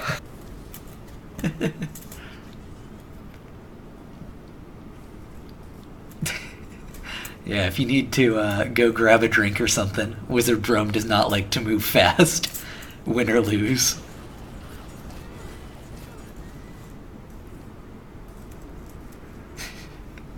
Your boy Josh pointing out that if they're going against Alpha at any point, they'll just give the concede, no questions asked. Don't have that much time to play. So yeah, just chipping away at that Portal Guardian. Yep. Ah man, Alpha's got the Flameblood Warlock to try and close out the game nice and early. Ooh, but would this close out the game nice and early? Alright, we've survived the first Sandswirl Reader. I will point out that in this specific matchup, this sand tile represents a really huge issue for Alpha Sentry because its value over time, which is what Wizard Brome loses to. That's Wizard true. Brome wins by the opponent playing one thing and you removing that one thing, or your opponent playing lots of little things and you having Tempest. But like that sand tile is just going to build up over the course of this game. Although people do bring up the fact that Accelerate could have just played a Swarm King Scarab that turn. And since Alpha is not playing Martyrdom mainboard, that would be a real problem because it would take 2 turns to clear. I mean, the thing is, Ollie does not know, Accelerate does not know that he's not running Martyrdom. Yeah, no, and like how much difference does it look like there is between this turn and last turn? I mean, this game looks pretty close to being over, though, you never actually know with Wizard. You never know. But Swarm King Scarab represents a lot of damage. I actually kind of like playing the Swarm King Scarab 1-up, though, because there's... Wizard Brome doesn't usually run anything like Silhouette Tracer, and that would mean that you could walk Swarm King Scarab up to the top right corner and get an extra damage off of the Scarabite.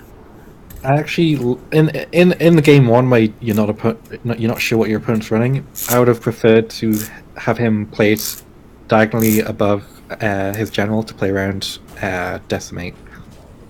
That's true, also, yeah, because Wizard Brome can very reasonably be running Decimate. But you're still going to get your one attack off on the Swarm King Scarab, so...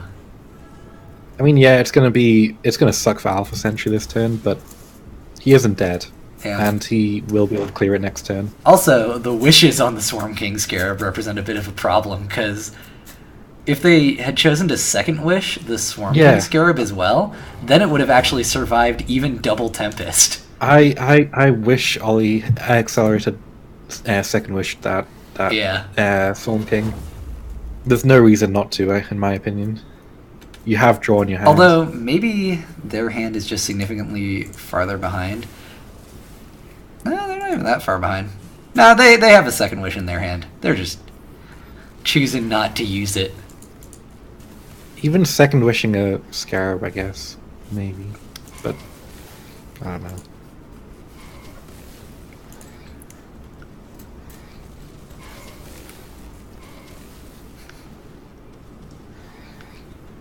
Yeah, no respect for the Decimate right here, but they're going to get punished.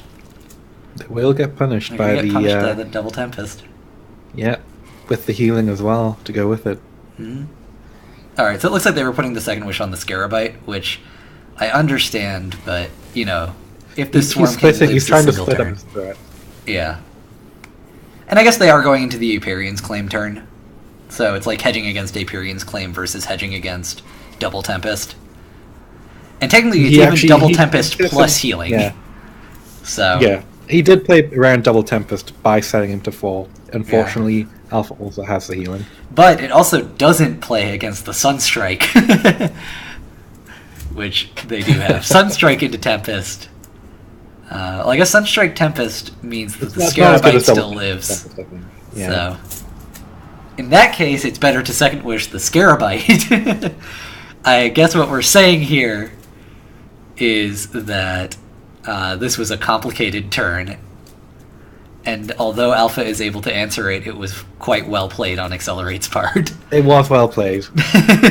Although they still get to give the little angry face. Alpha's still in this. He has the healing. Yeah. Deciding whether or not to Bloodbound spell. I honestly wouldn't. Would you not? Like, do you care if they spend their turn playing... Blood of Air? Blood of Air? I mean, I guess... we know he runs second wish. Grapnel Paradigm is the dangerous one. Because now you can grapnel and, like, get a minion over by them. Although they're not going for the Paradigm. They're not going for it. I kind of like it. I like forcing Alpha to deal with this when they have, like, so little health. Didn't he have to stand on the... I mean, they could have just moved one up and put it a bunch above the tile. They still would have been in range of Rome. So, a pretty good Sunstrike. Yeah. Sunstrike Lasting Judgment. Yep. Although, Alpha Sentry doesn't gain health off of the Sunstrike, which is something they really do want to be doing.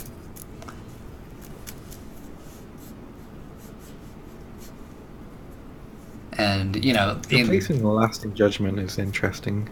Yeah, that is interesting. I wonder what exactly they were going for.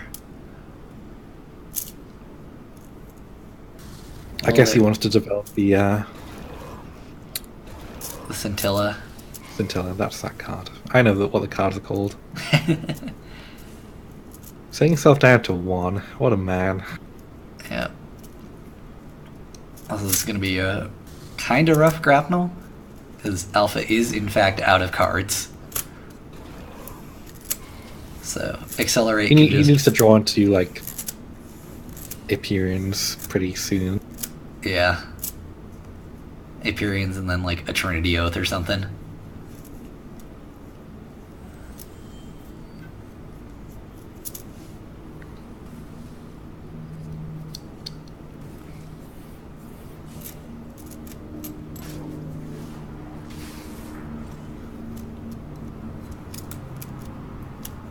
Getting the first wish down, making that little duder into a 2/3. Technically not dead yet. Technically not dead yet. They can Blood Tier Alchemist, hit the Grapnel, Holy Immolation, run up BBS. Yeah.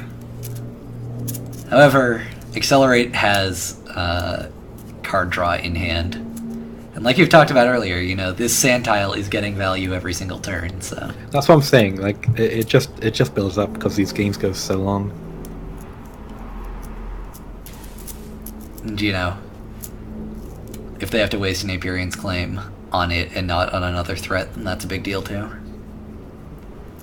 However, I think this game... Oh, there's the Trinity Oath. Alright. Maybe this game isn't over. We'll see. You could easily find Trinity Oath into, like, a... You need Tempest the here. third Tempest, though. So not so easy, because you've already used 2 Tempests. If I could fill a deck with, like, 39 Tempests, I probably would. I feel like that's not a great plan, seeing as it deals symmetrical damage, and all they need to do is play a minion, or like a spell that damages you, and you're all of a sudden on the receiving side of that. Fine. Tempest and Trinity Oaths. There you go. Yeah, there you go. Alright, this is an annoying board to deal with, even playing around Aperion's Claim. He needs a Tempest. Yeah. Well, there's the Aperion's Claim. Where's the healing? Yeah, does a Regalia save? Yeah, Regalia plus, It saves him, yeah. Yeah. They're fine this turn. And then, next turn he has Aperions. This could be Yeah, a longer game than we thought. Depends on if the Kron... I think you have to play the Kron where that Dream Shaper currently is to prevent the Aperions from hitting both Kron and the tile. Or, yeah, no, so they're not going for that, which means that you can hit a Kron and Aperion with the tile. However, they do get to clear the Arclight Regalia. And you can force them to decide between clearing the tile or clearing the 4/5 that can't be damaged by generals. Yeah, I think this is fine. I would have liked to have seen him still play around Aperions. Well, I mean, this is kind of playing around Aperions, because do you even care if the Kron gets cleared? I mean... bit. Oh, there's the double Aperion. Like, what if he had not played the Kron into Aperions there? He would be dead this turn. That's true. If you had played the Kron back and forced them to choose between the Kron or the 4/5, I guess the tile just isn't that much danger. I love how he runs one forward here because it just makes no sense. Well, I mean, it makes sense. They go on the healing tile and get to play a Yeah, guy. but you put yourself in range of the 2/2. But then the 2/2 is, like, cleared. Like, I mean, I guess you could say that the Aperions is going to clean up the 2/2. But at that point, you know, you're still in range of their face. Like, I think this is actually fine. Because, you know, it would just be this play, except you wouldn't have gained 1 life because they would attack you for 2.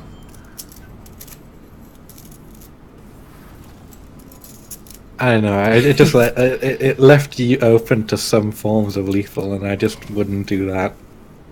I think it's okay. This flame blood needs to be replaced. Yeah, probably. EMP not quite getting there. Yeah, he's still not dead. Alpha's dead this turn. No, not quite dead. They've dealt with the tile now. They can BBS. Well, actually, it's interesting. If they BBS, then they can't... Yeah, they can do it like they that. can't. Yeah. And they're still at 1. But you know, 1 isn't dead. Oh, but Blood of No, Every that Hand. is dead. That is dead. This is dead. They have finally whittled their way through. Yeah, Riv, I am not ashamed of this. I am the most scared duelist player in the world.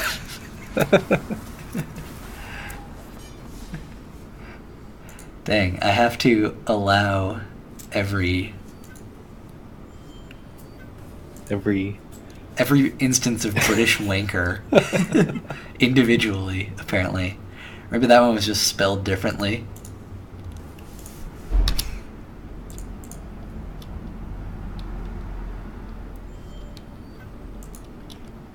Oh man, I'm participating in Twitch drops for Duelist. Alright.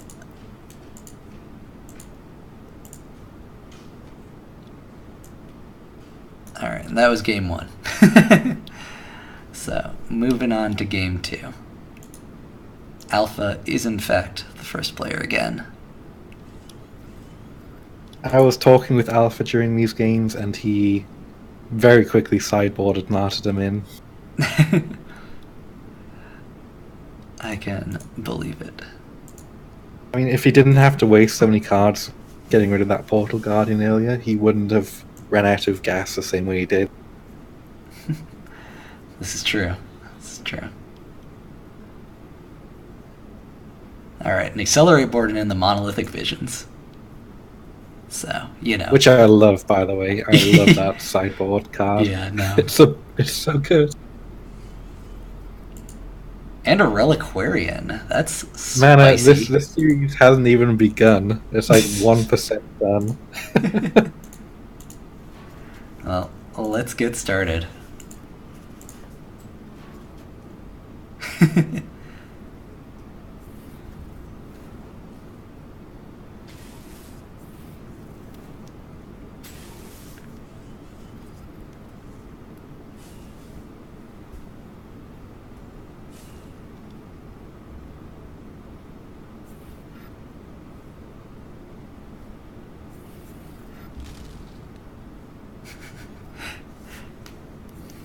When Riv says British wanker, maybe it was just that I had to allow a second instance of like a type of spelling of British wanker. So if you need me to allow it, you gotta spell British wanker with like different capitalization or something. Or, I'm just gonna throw this out here. Or, you guys could stop calling me that.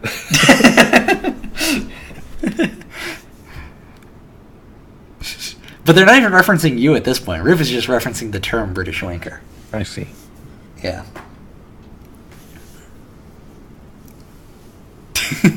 Alright. Nope, it's not even forcing me to do that. Y'all can British wanker at your leisure.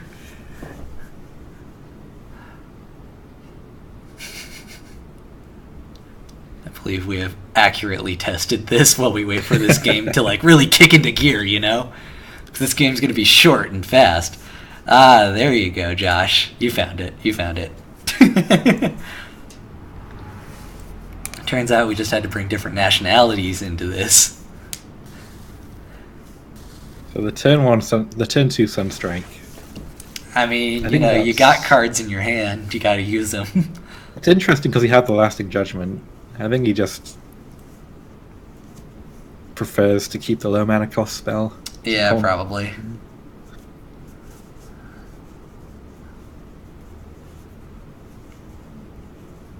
So we could see a Swarm King, but I guess he's just going to play Kron. Yeah, I like this. Even if I didn't see Martyrdom game 1, I kind of expect Martyrdom out of Wizard Brome, to be honest. Yeah, you have to expect them to at least sideboard it.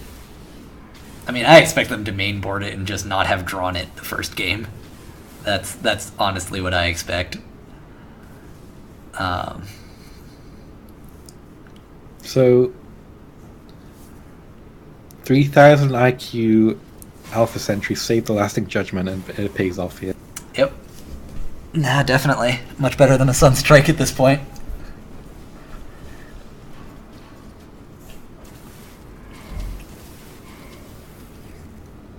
blocking off access to the mana is also huge. Yeah. And Accelerate's hand is not looking good either. Yeah, what do? Just play a bear Sandswell Reader? Both Sandswell. You even get punished for not playing anything because Alpha actually has the Scintilla to exactly. do a proactive play. One of the only proactive plays in their deck. Funny, he has a mixture of minions and spells. It's more of like a hybrid drome, I guess. It's not full wizard. Yeah.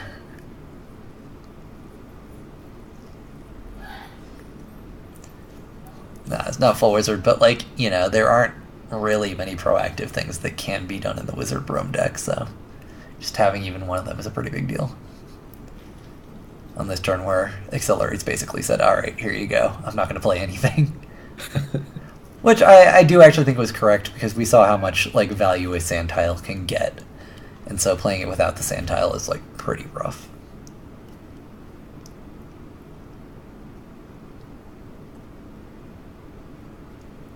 And this turn you can do something like, Sandswell Reader plus Blood Tear. Which is nice. Which is much nicer than just naked Sandswell. Yeah.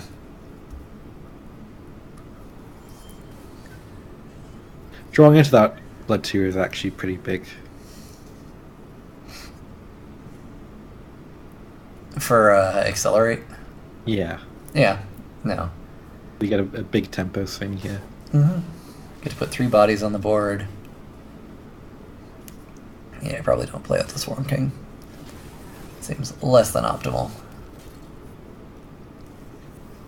It's also amusing in that it makes the Trinity Oath a worse play for Alpha. Yeah. By filling their hand. I mean, I guess you can just circle.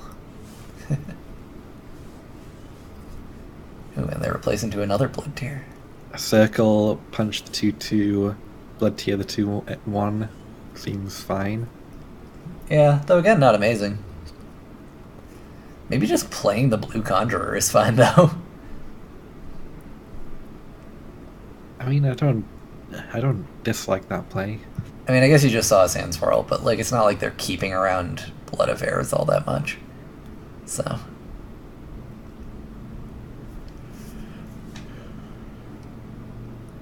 think he's considering that line of play. Yeah. It's interesting. They're valuing the ability to move their general over. Okay, so they're valuing taking the tile and BBSing over 2 life. Yeah. I think that's fine. You're not going to get burned out by Accelerate's list. Yeah. The kind of unfortunate thing here for Accelerate is now they're kind of in a position where they have to play that Swarm King.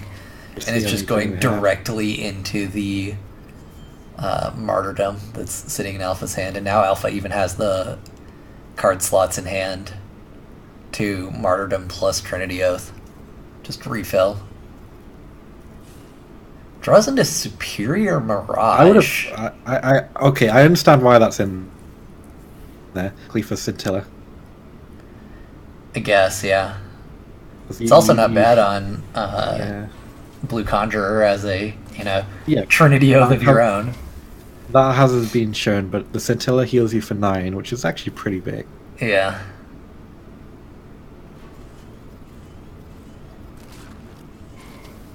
And a Sunbreaker. Sunbreaker is a cute tech against the tile, as is stepping on the tile. Yep. However, I think here it's just going to get that grapnelled, most likely. Yeah, moving that to minimize the damage off the grapnel, but...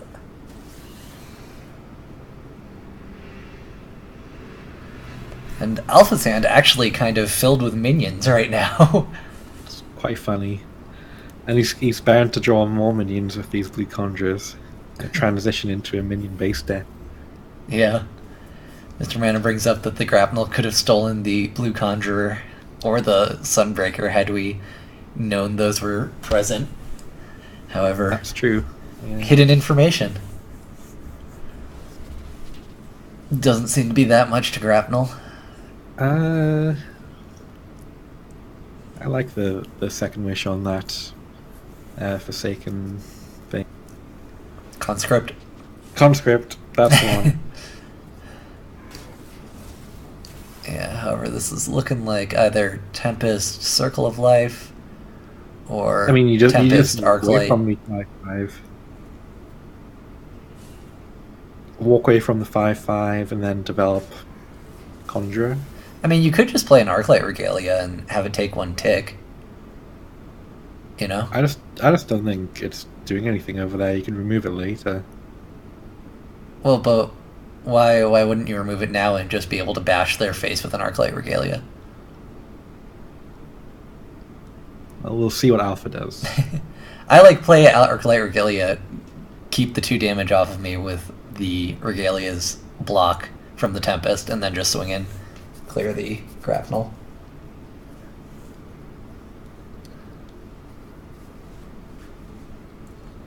It's just like, what else are you doing this turn? Alright, Alpha seems to be going more towards what you're doing. Maybe they want to do like Sunbreaker. Sunbreaker Arclight is actually really cute. Yeah, I like the Sunbreaker Arclight play. Well, you need to get rid of the 3/2 first, but like, in the future, it's the same reason that Titan is able to just constantly spam Sunbreaker Tempests. So I actually really like that play.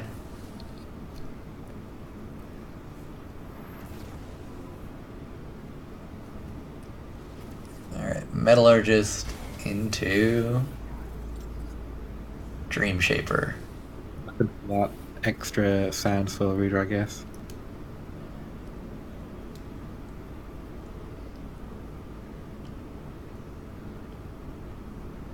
Let's see what we It's do. interesting that he is playing massively into AoE after seeing his opponent play Sunbreaker. Yeah. Though there's a Reliquarian. Yeah. And Alpha has no idea that this is in Accelerate's deck. Yeah. So that 5/5 in the back there could end up being quite... Yeah, bring back a bunch of bodies with Bond. Seems pretty okay. And Alpha's actually pretty light on AoE at the moment. I mean, he has Double Tempest and That's true. Circle of Life. They can play all of them. Yeah, Double Tempest, Circle of Life does not clear the Portal Guardian, though, because of the 0 power on the Sunbreaker. Yeah. However, they might use Circle of Life on the Portal Guardian, and that's actually a big loss. Oh no, they're going with Arclight Regalia. Okay, so the Grapnel survives to get Reliquarian to bring 5 more things back. That's huge. Yeah. That being said, the Tempest is going to be taking off the Reliquarian's ticks very quickly. So. Great tech out from Ollie here with the Reliquarian. I love that tech. Yeah, no, that's really good.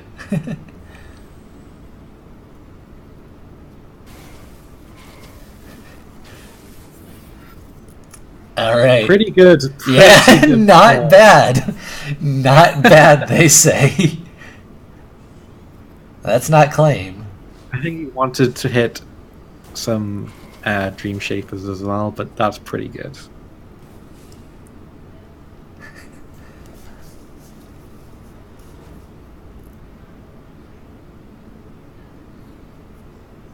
Alright, there's Kron getting in there. Or not Kron, Tempest getting in there. Tempest into the circle. Pretty good. That being said, there is still the issue of that Sunbreaker being around, and like all these guys are just gonna die within like a turn. And you can use your ping to take out the artifact as well. The artifact proc, yeah. And you can keep your Sunbreaker alive. So, game's not over. Alpha is up on life as well.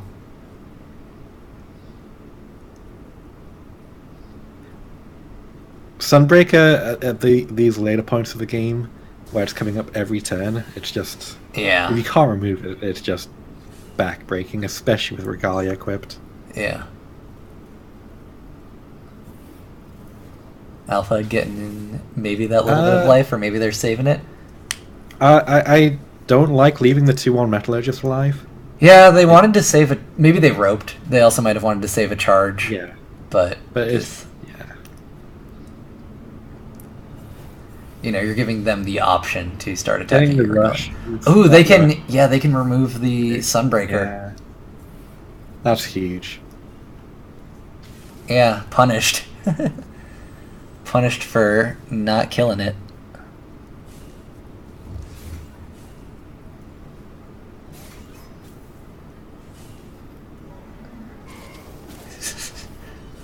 However, this does mean the Regalia is still here. There is still a Tempest in Alpha's Him drawing hand. that Tempest is actually really important. Yeah.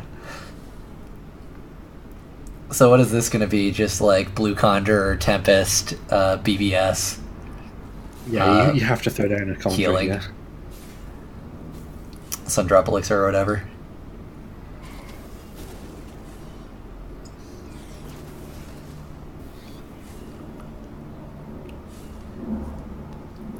You do get to save that extra 2 life because of the Arclight. And double Sandswell Reader here for Accelerate, so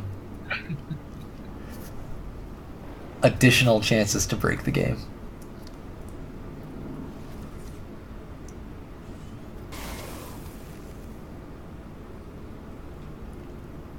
And Alpha just refilling.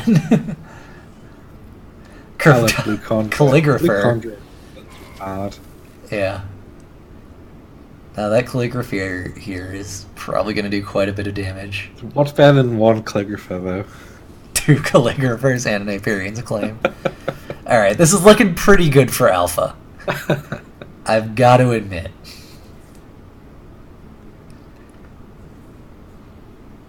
I wonder if you Accelerate, do you get greedy and just try and like Sandswell Reader your own Grapnel to pull off some dumb Grapnel thing?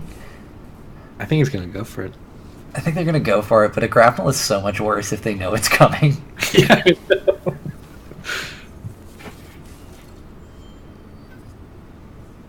Undefined. No, nothing undefined as of now. Might be undefined for Accelerate's game, though. I'll go check. Well, their game is just behind. Alright, we're Sandswell reading on their game right now.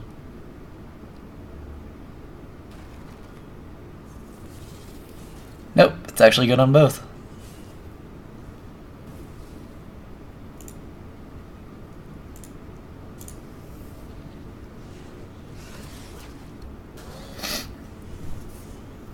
So,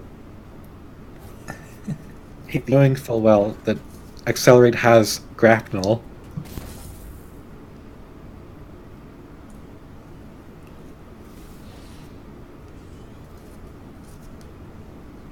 which I find interesting. You're giving him a rush minion that refills his hand. It's true. This replay is slightly broken. Oh yeah, because there is the Iron Dervish. It's not too broken for us to go through though. But yeah, if Alpha hadn't put that Crestfall in there, then they wouldn't have been able to attack with it, and then they wouldn't have been able to put cards in their hand.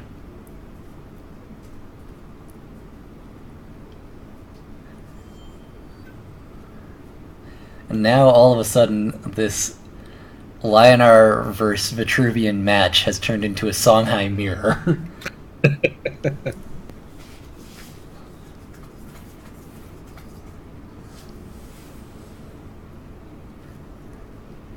As now will we see Calligrapher into the Calligrapher?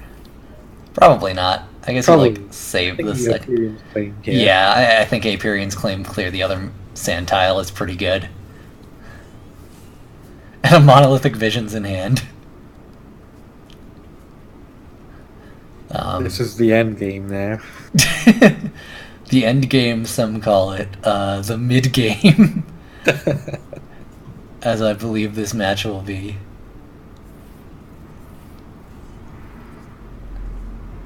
Double monolithic visions. Not actually amazing here, despite what some may think.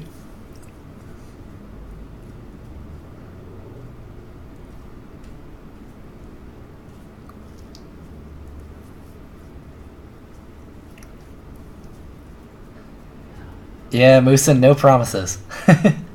No promises that this will be done within the hour.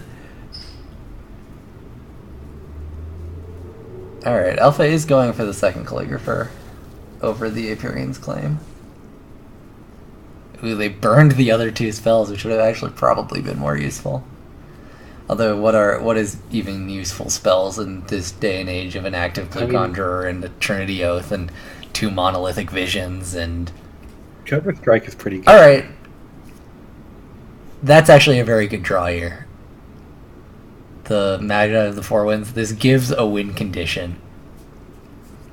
Although we burned a little bit more damage. So many cards are being burned this game. So if you're Accelerate, do you just throw down the Monolithic Visions here? And you really don't particularly want to, but you might just have to. Like, Alpha's board is kind of getting out of control at this point. Like with an active Cryptographer.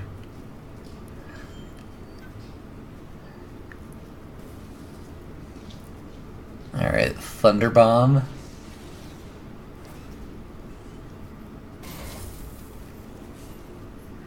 To clear the Blue Conjurer. I don't like moving the Grapnel into the range of the Calligrapher, though. They're playing around Apurian's claim to what extent they can. Which is fine. Yeah. Is there a lethal here? Is there a lethal here with 4 wins? 4 win. Nah, because the most you can deal BBS is 4, 5, 6. Yeah. Nah, still 3 off.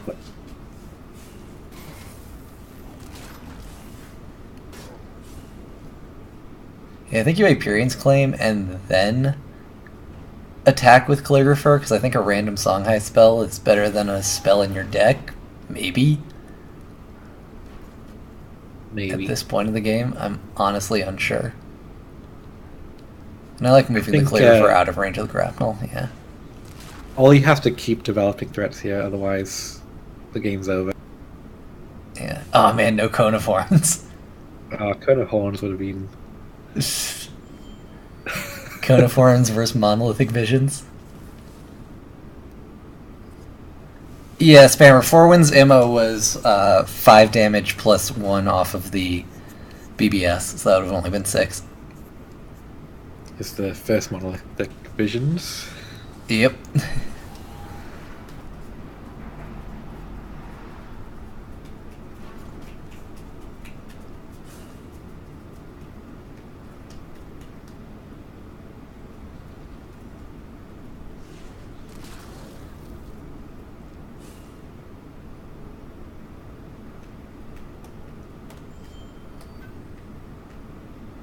Alright, into Pax.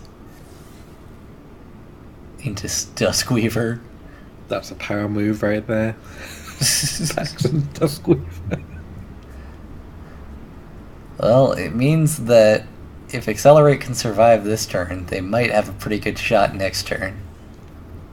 I want to see exactly what he got off this.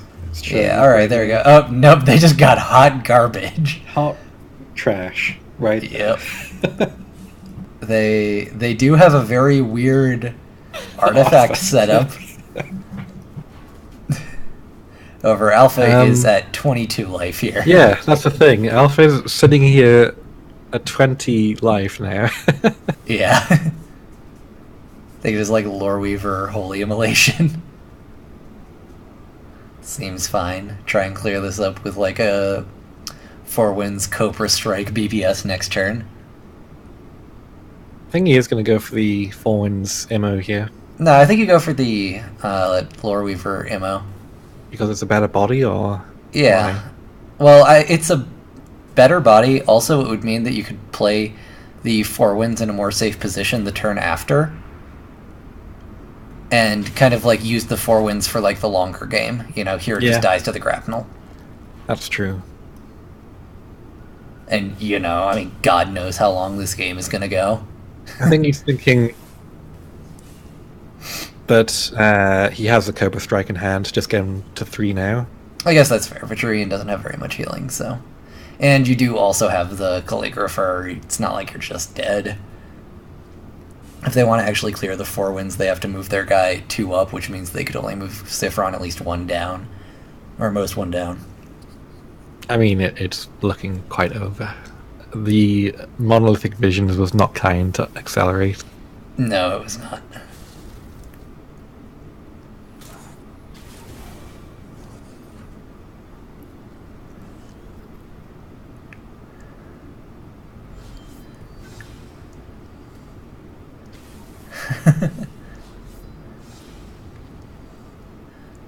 Alright. Taking 1, making a sand tile.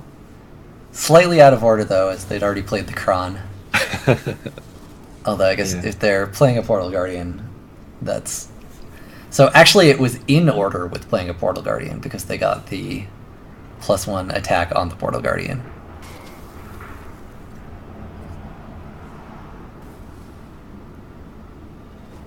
But Cobra Strike is finished off by a Songhai spell. Yeah.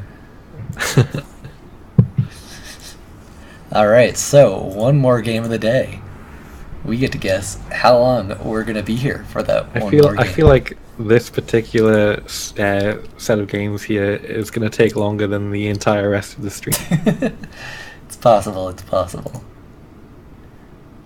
Alright, so... Well, actually, there's one very specific thing that might change that. Which is if Sandsville Reader completely bugs the replay. That's a good point. But why would... I guess you still bring it. Yeah, for the sand tiles. Yeah, it's the sand tiles. Also, Alpha's shown that they're playing, like, Blue Conjurer and stuff.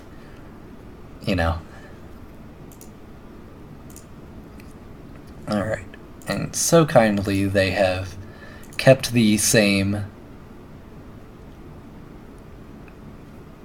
They have kept the same turn order this entire time, so I don't have to go back and forth. I honestly don't think turn order makes any difference in these games. Well, it does for me because it means I have to back for you, out. Obviously. For the players, the games are going so long, it's just not relevant. It's interesting to see a game or a deck that's attempting to outvalue Wizard Brome in the late game. Although, I guess... Monolithic Visions is the right card for that. Yeah, Monolithic Visions, and, you can play Storm King Scarab. You can play Portal Guardian. They can only have so many Aperian Claims and Martyrdoms. But yeah, let's get this final game underway. It's actually the best of the lot, so I'm excited.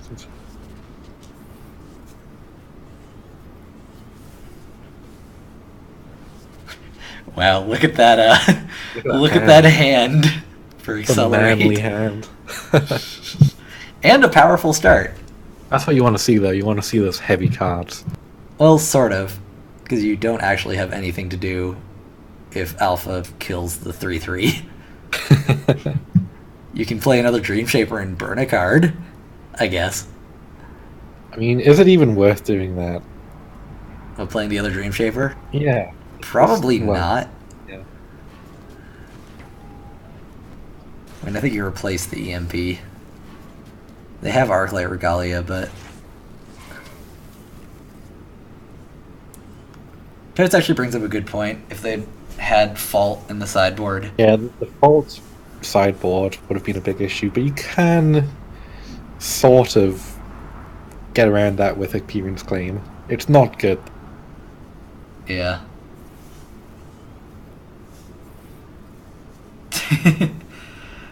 Burning a Swarm King Scarab. And burning a Superior Mirage, which cues Alpha in.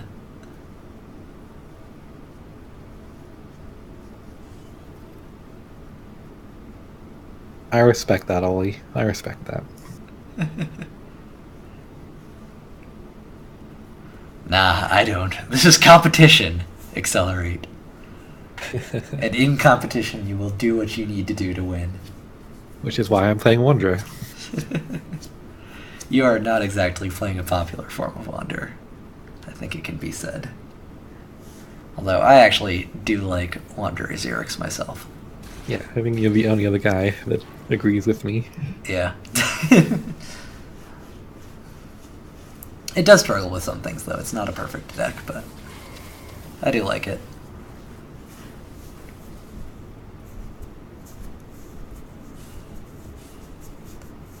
Alright, well, let's start playing things on curve.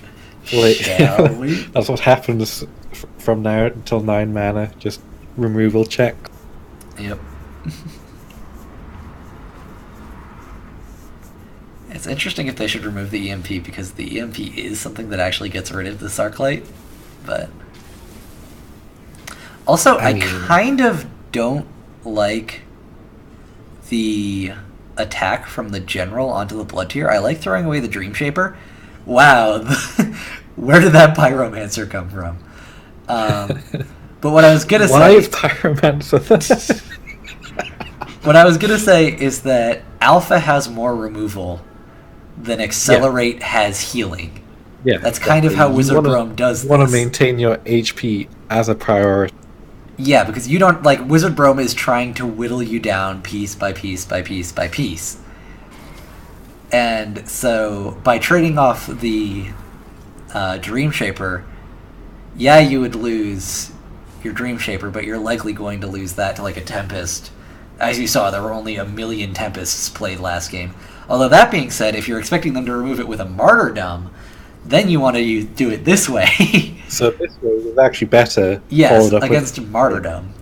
Because Swarm King is the only way he gets out of this. Well, what do you mean by gets out of this? Do you mean ends the game before turn a removes the Swarm King. Removes the Swarm King. Obviously, you're saying Martyrdom is the only way they removed the Swarm King. Yeah, and this is the only turn you could play Swarm King where it was safe from Apurion's claim. So you are or some combination of Tempest plus Circle of Life, Tempest, exactly. Last Judgment, Lasting Judgment, all that sort of. Like 6 mana is like the weakest point in a Wizard Brome deck. All right. So this ended up being correct to trade face.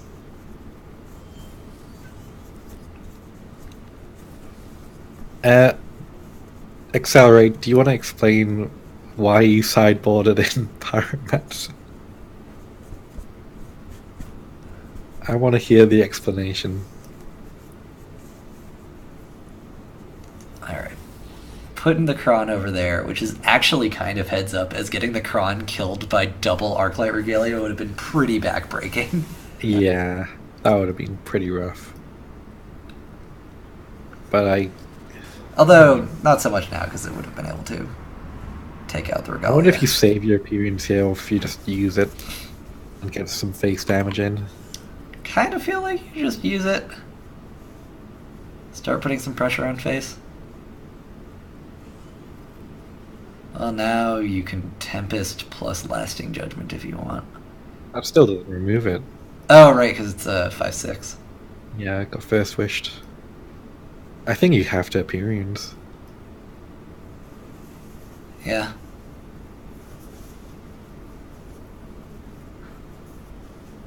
It's not what you want to do, but letting that live is dangerous. Yeah. You get to smack him for some damage here. Pretty safe Regalia hit. They also don't have that many proactive plays that are good against you. EMP is definitely one of them, but you hadn't seen an EMP at this point. Yeah, I like the EMP. Yep, EMP First Wish. Basically forcing a big removal. Which, you know, Alpha doesn't actually have right now. There's no clean way to get rid of this EMP. I think you could maybe Trinity Oath and look for Martyrdom. But you only get to draw 2 cards. Maybe Lasting Judgment,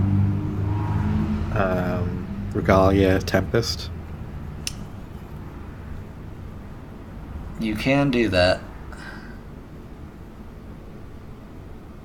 obviously you'd You go Regalia. Regalia, Tempest, Lasting Judgment. Yeah. I guess it doesn't It doesn't actually really matter unless you unless you play the Lasting Judgment before the other two. It's an expensive removal, but it's what you have to do. Yep. The Trinity Oath in hand makes it less painful. Yeah, and you have the combo, the Sunbreaker plus Arclight combo up if they try and go wide instead of going tall. And you have the Circle of Life if they try and go tall. So.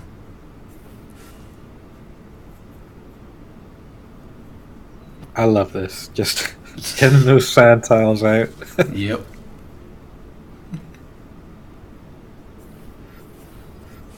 Now, admittedly, I'm also terrified by this, getting those sand tiles out. Yeah, it is. As you can see, we've got the undefined one, which is not the worst error. You can work around that. Yeah. Kind of an awkward hand for Alpha. Yes. Circle of Life. Hits 2/2. Yeah.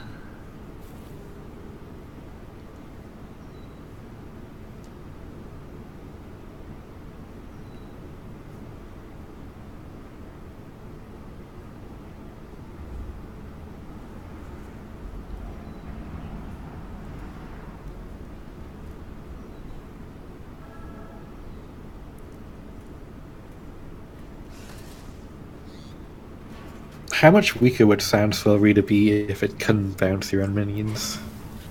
If it could only bounce enemy minions? I think that would be a fair nerf. I actually like that nerf less than others because bouncing your own minions is like one of the more interesting things to do with Sandswell Reader. The Tribune already has so many interesting things to do, though. But a lot of them aren't good. Sandswell Reader is a good card and an interesting thing to do. I'm choosing not to clear the Regalia. Accelerate is. Because they could have second wished plus. But they're just trying to get more sand tiles, I guess. I think they figure these sand tiles are either going to win me the game or force an appearance claim. Yeah. It is kind of unfortunate that they are within a single appearance claim distance, though. Yeah, if it had been set up differently, I think it would have been better. And there it is. Yep. And Alpha's still getting in there with that Arclight Regalia. Getting that value.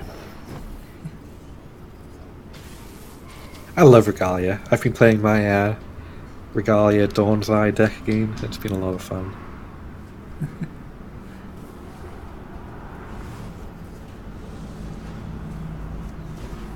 I've got our little undefined Iron Dervish still just trying out here.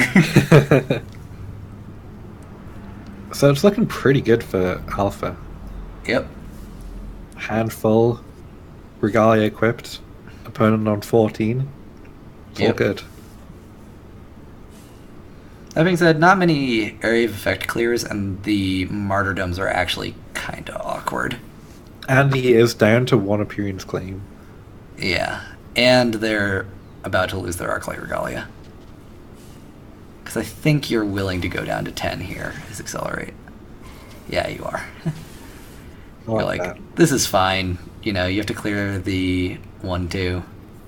You might cry a little, but it's okay.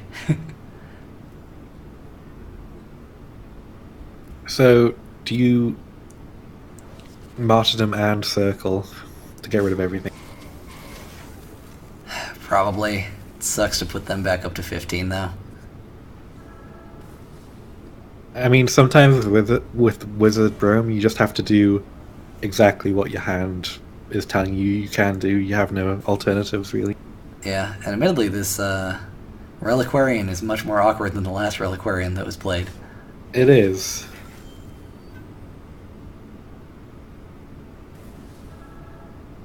I wonder if you just...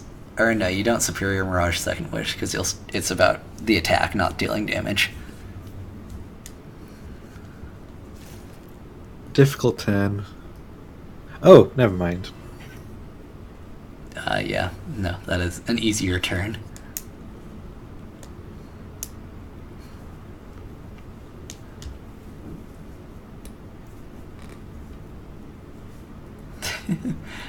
Imagining if miraging a Sunbreaker would cause 3 Tempests, that would be a thing. Vision. Also, dang, a Visions that only played 1 card. Yeah, I get very scared when my opponent plays Visions and doesn't play any cards. Yeah, we can look at the worst scenario. We can look at the hand now. That 2 mana Fault, 1 mana Canopic, 1 mana Sandswirl, plus an Orb Rider, just for maximum Sand Tile action. Orb Rider, you can Orb Rider the Dunecaster and another Monolithic Visions. Oof. This is looking very fault. Good for Accelerate. Oh no. he didn't sideboard in Fault, but Fault still found a way to win this game for him. Yeah. No, this is this makes up for the game 2. Obviously they threw their game 2 Visions to increase their odds on their game 3 Visions. You know what's even more amazing? The Sunbreaker is Alpha's way out of this Fault. And Accelerate got a 1 mana 5th Canopic. Yeah. Oh, that's so brutal. Yeah, you can't even use the Tempest. Well, they can remove the 5th Canopic with the Martyrdom, though. So they can still fight through this Fault. However, there is also a 1 mana Sandswirl Reader. And there is another Monolithic Visions for him to get through. Yes.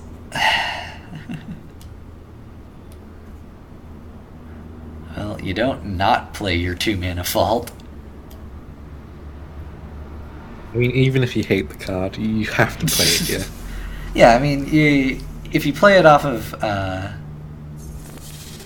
there, then it's your skill.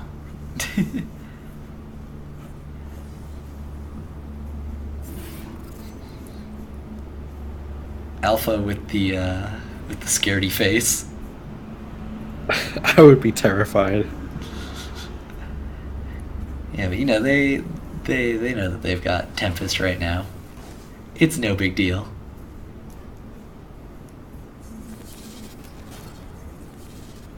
I don't like the. Now it's a big deal. I don't actually like the Sandswirl onto the Sunbreaker there, because he has enough mana to play, it'll be fine. I prefer Sandswirling the 7/7 Rush minion. But it's not a 7/7 Rush minion when you say 7/4, but it's a 2/2 when you put it back in your hand. Wait, really? It doesn't carry the buff? No. I thought it did. No, it doesn't carry status.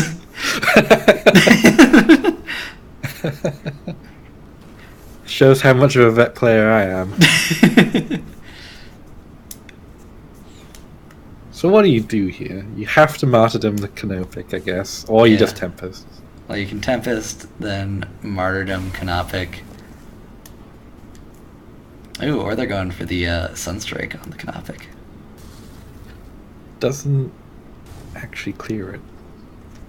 Yeah, but I think they're just trying to close out this game. They know they can't beat a Fault in the long game. You know, so they have to kill Accelerate with damage here. I apologize, Poncho. Please forgive me.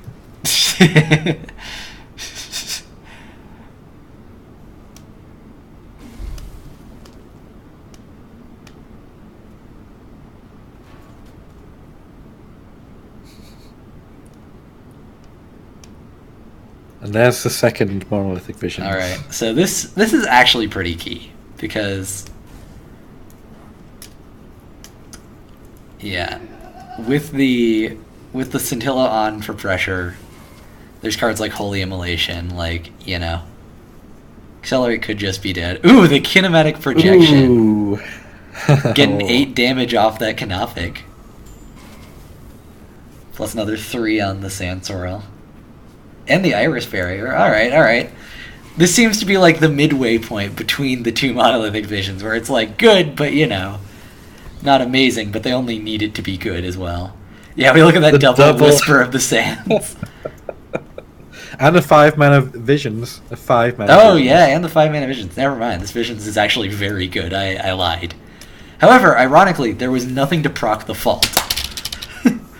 So the fault does not get procced. Yeah, there's a Trinity Oath out of an alpha. Prolongs this game another turn.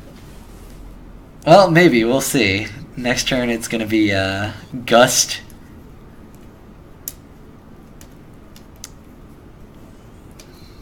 Gust, like, plus 5-mana visions. Visions upon visions upon visions. But Alpha does still have quite a bit of healing. I don't, and they have the Sunbreaker to put the fault at bay. Yeah, like right now, Alpha's thinking, I can do this. Yeah.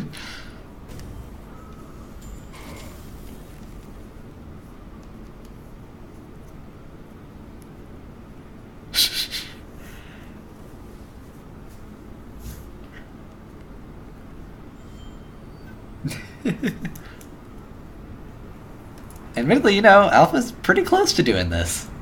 He is very, very, very close. But however, 5-mana I think visions. 5-mana visions plus 1-mana Gust something already. else. Because 1-mana Gust is going to be able to clear the Scintilla.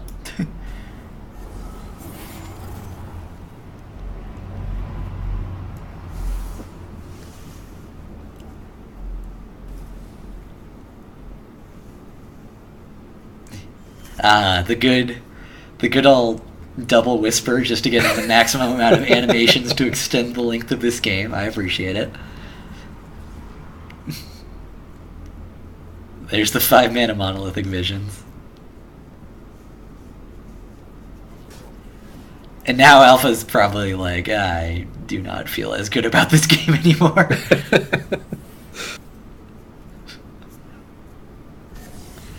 Although they do have a Holy Immolation. They have an Immolation and they have the Sunbreaker to again keep the fault. You can't combo those, I guess.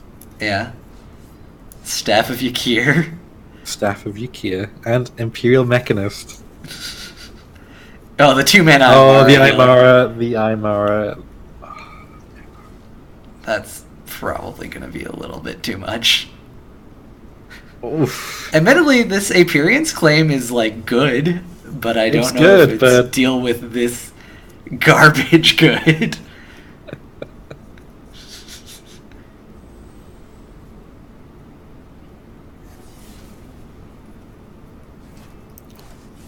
like, how do you get out of this?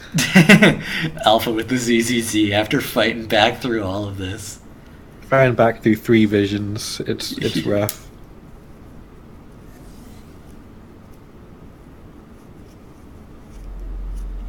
Yeah, I like playing into Aperients here. Playing into Aperients is fine. You just need to not die. That's the big deal.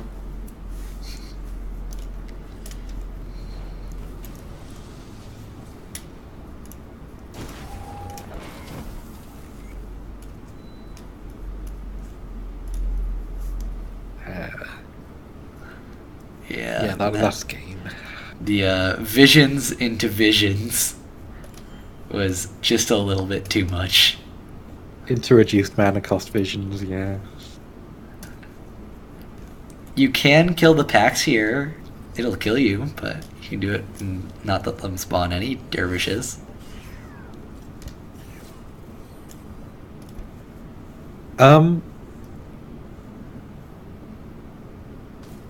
Technically he's not dead on board, but the Reliquarian was going to finish this off. Yeah. Yeah, no. So, GG, they say. Yeah, well played by both sides. Yep. A lot of it may have come down to some amounts of RNG at the end there, but it was still very well played. Yeah. Well, especially in Game 1, there were a lot of kind of micro decisions that I think had quite an impact on the game. Like, games that long, even just getting through games that long takes a lot of endurance, which is a skill. Mental fortitude, yeah. Yeah. So, props to both sides. They did indeed play hard. This was not Side did indeed play hard. one-sided game by any means. But yes, thank you everybody for coming and joining us. Yes, and thank you everyone for calling me a British wanker. I appreciate it. Plenty of British wankers in the chat, I'm sure. But yeah, so that concludes the third week of Meltdown Town casts, or Meltdown League casts. We'll be back next week with the fourth. Things are heating up. Yep. Now we're getting to the point where things are starting to even out a little bit. Yeah. Our reigning champion Zabuel is the only remaining EXO player, so definitely defending their title at least, even with the nerfs to eggs. Although Zabi actually brought eggs this week, so eggs are not entirely dead. Yeah, thanks for watching, everyone. Thanks for watching. We will be back next week. Talk to y'all later.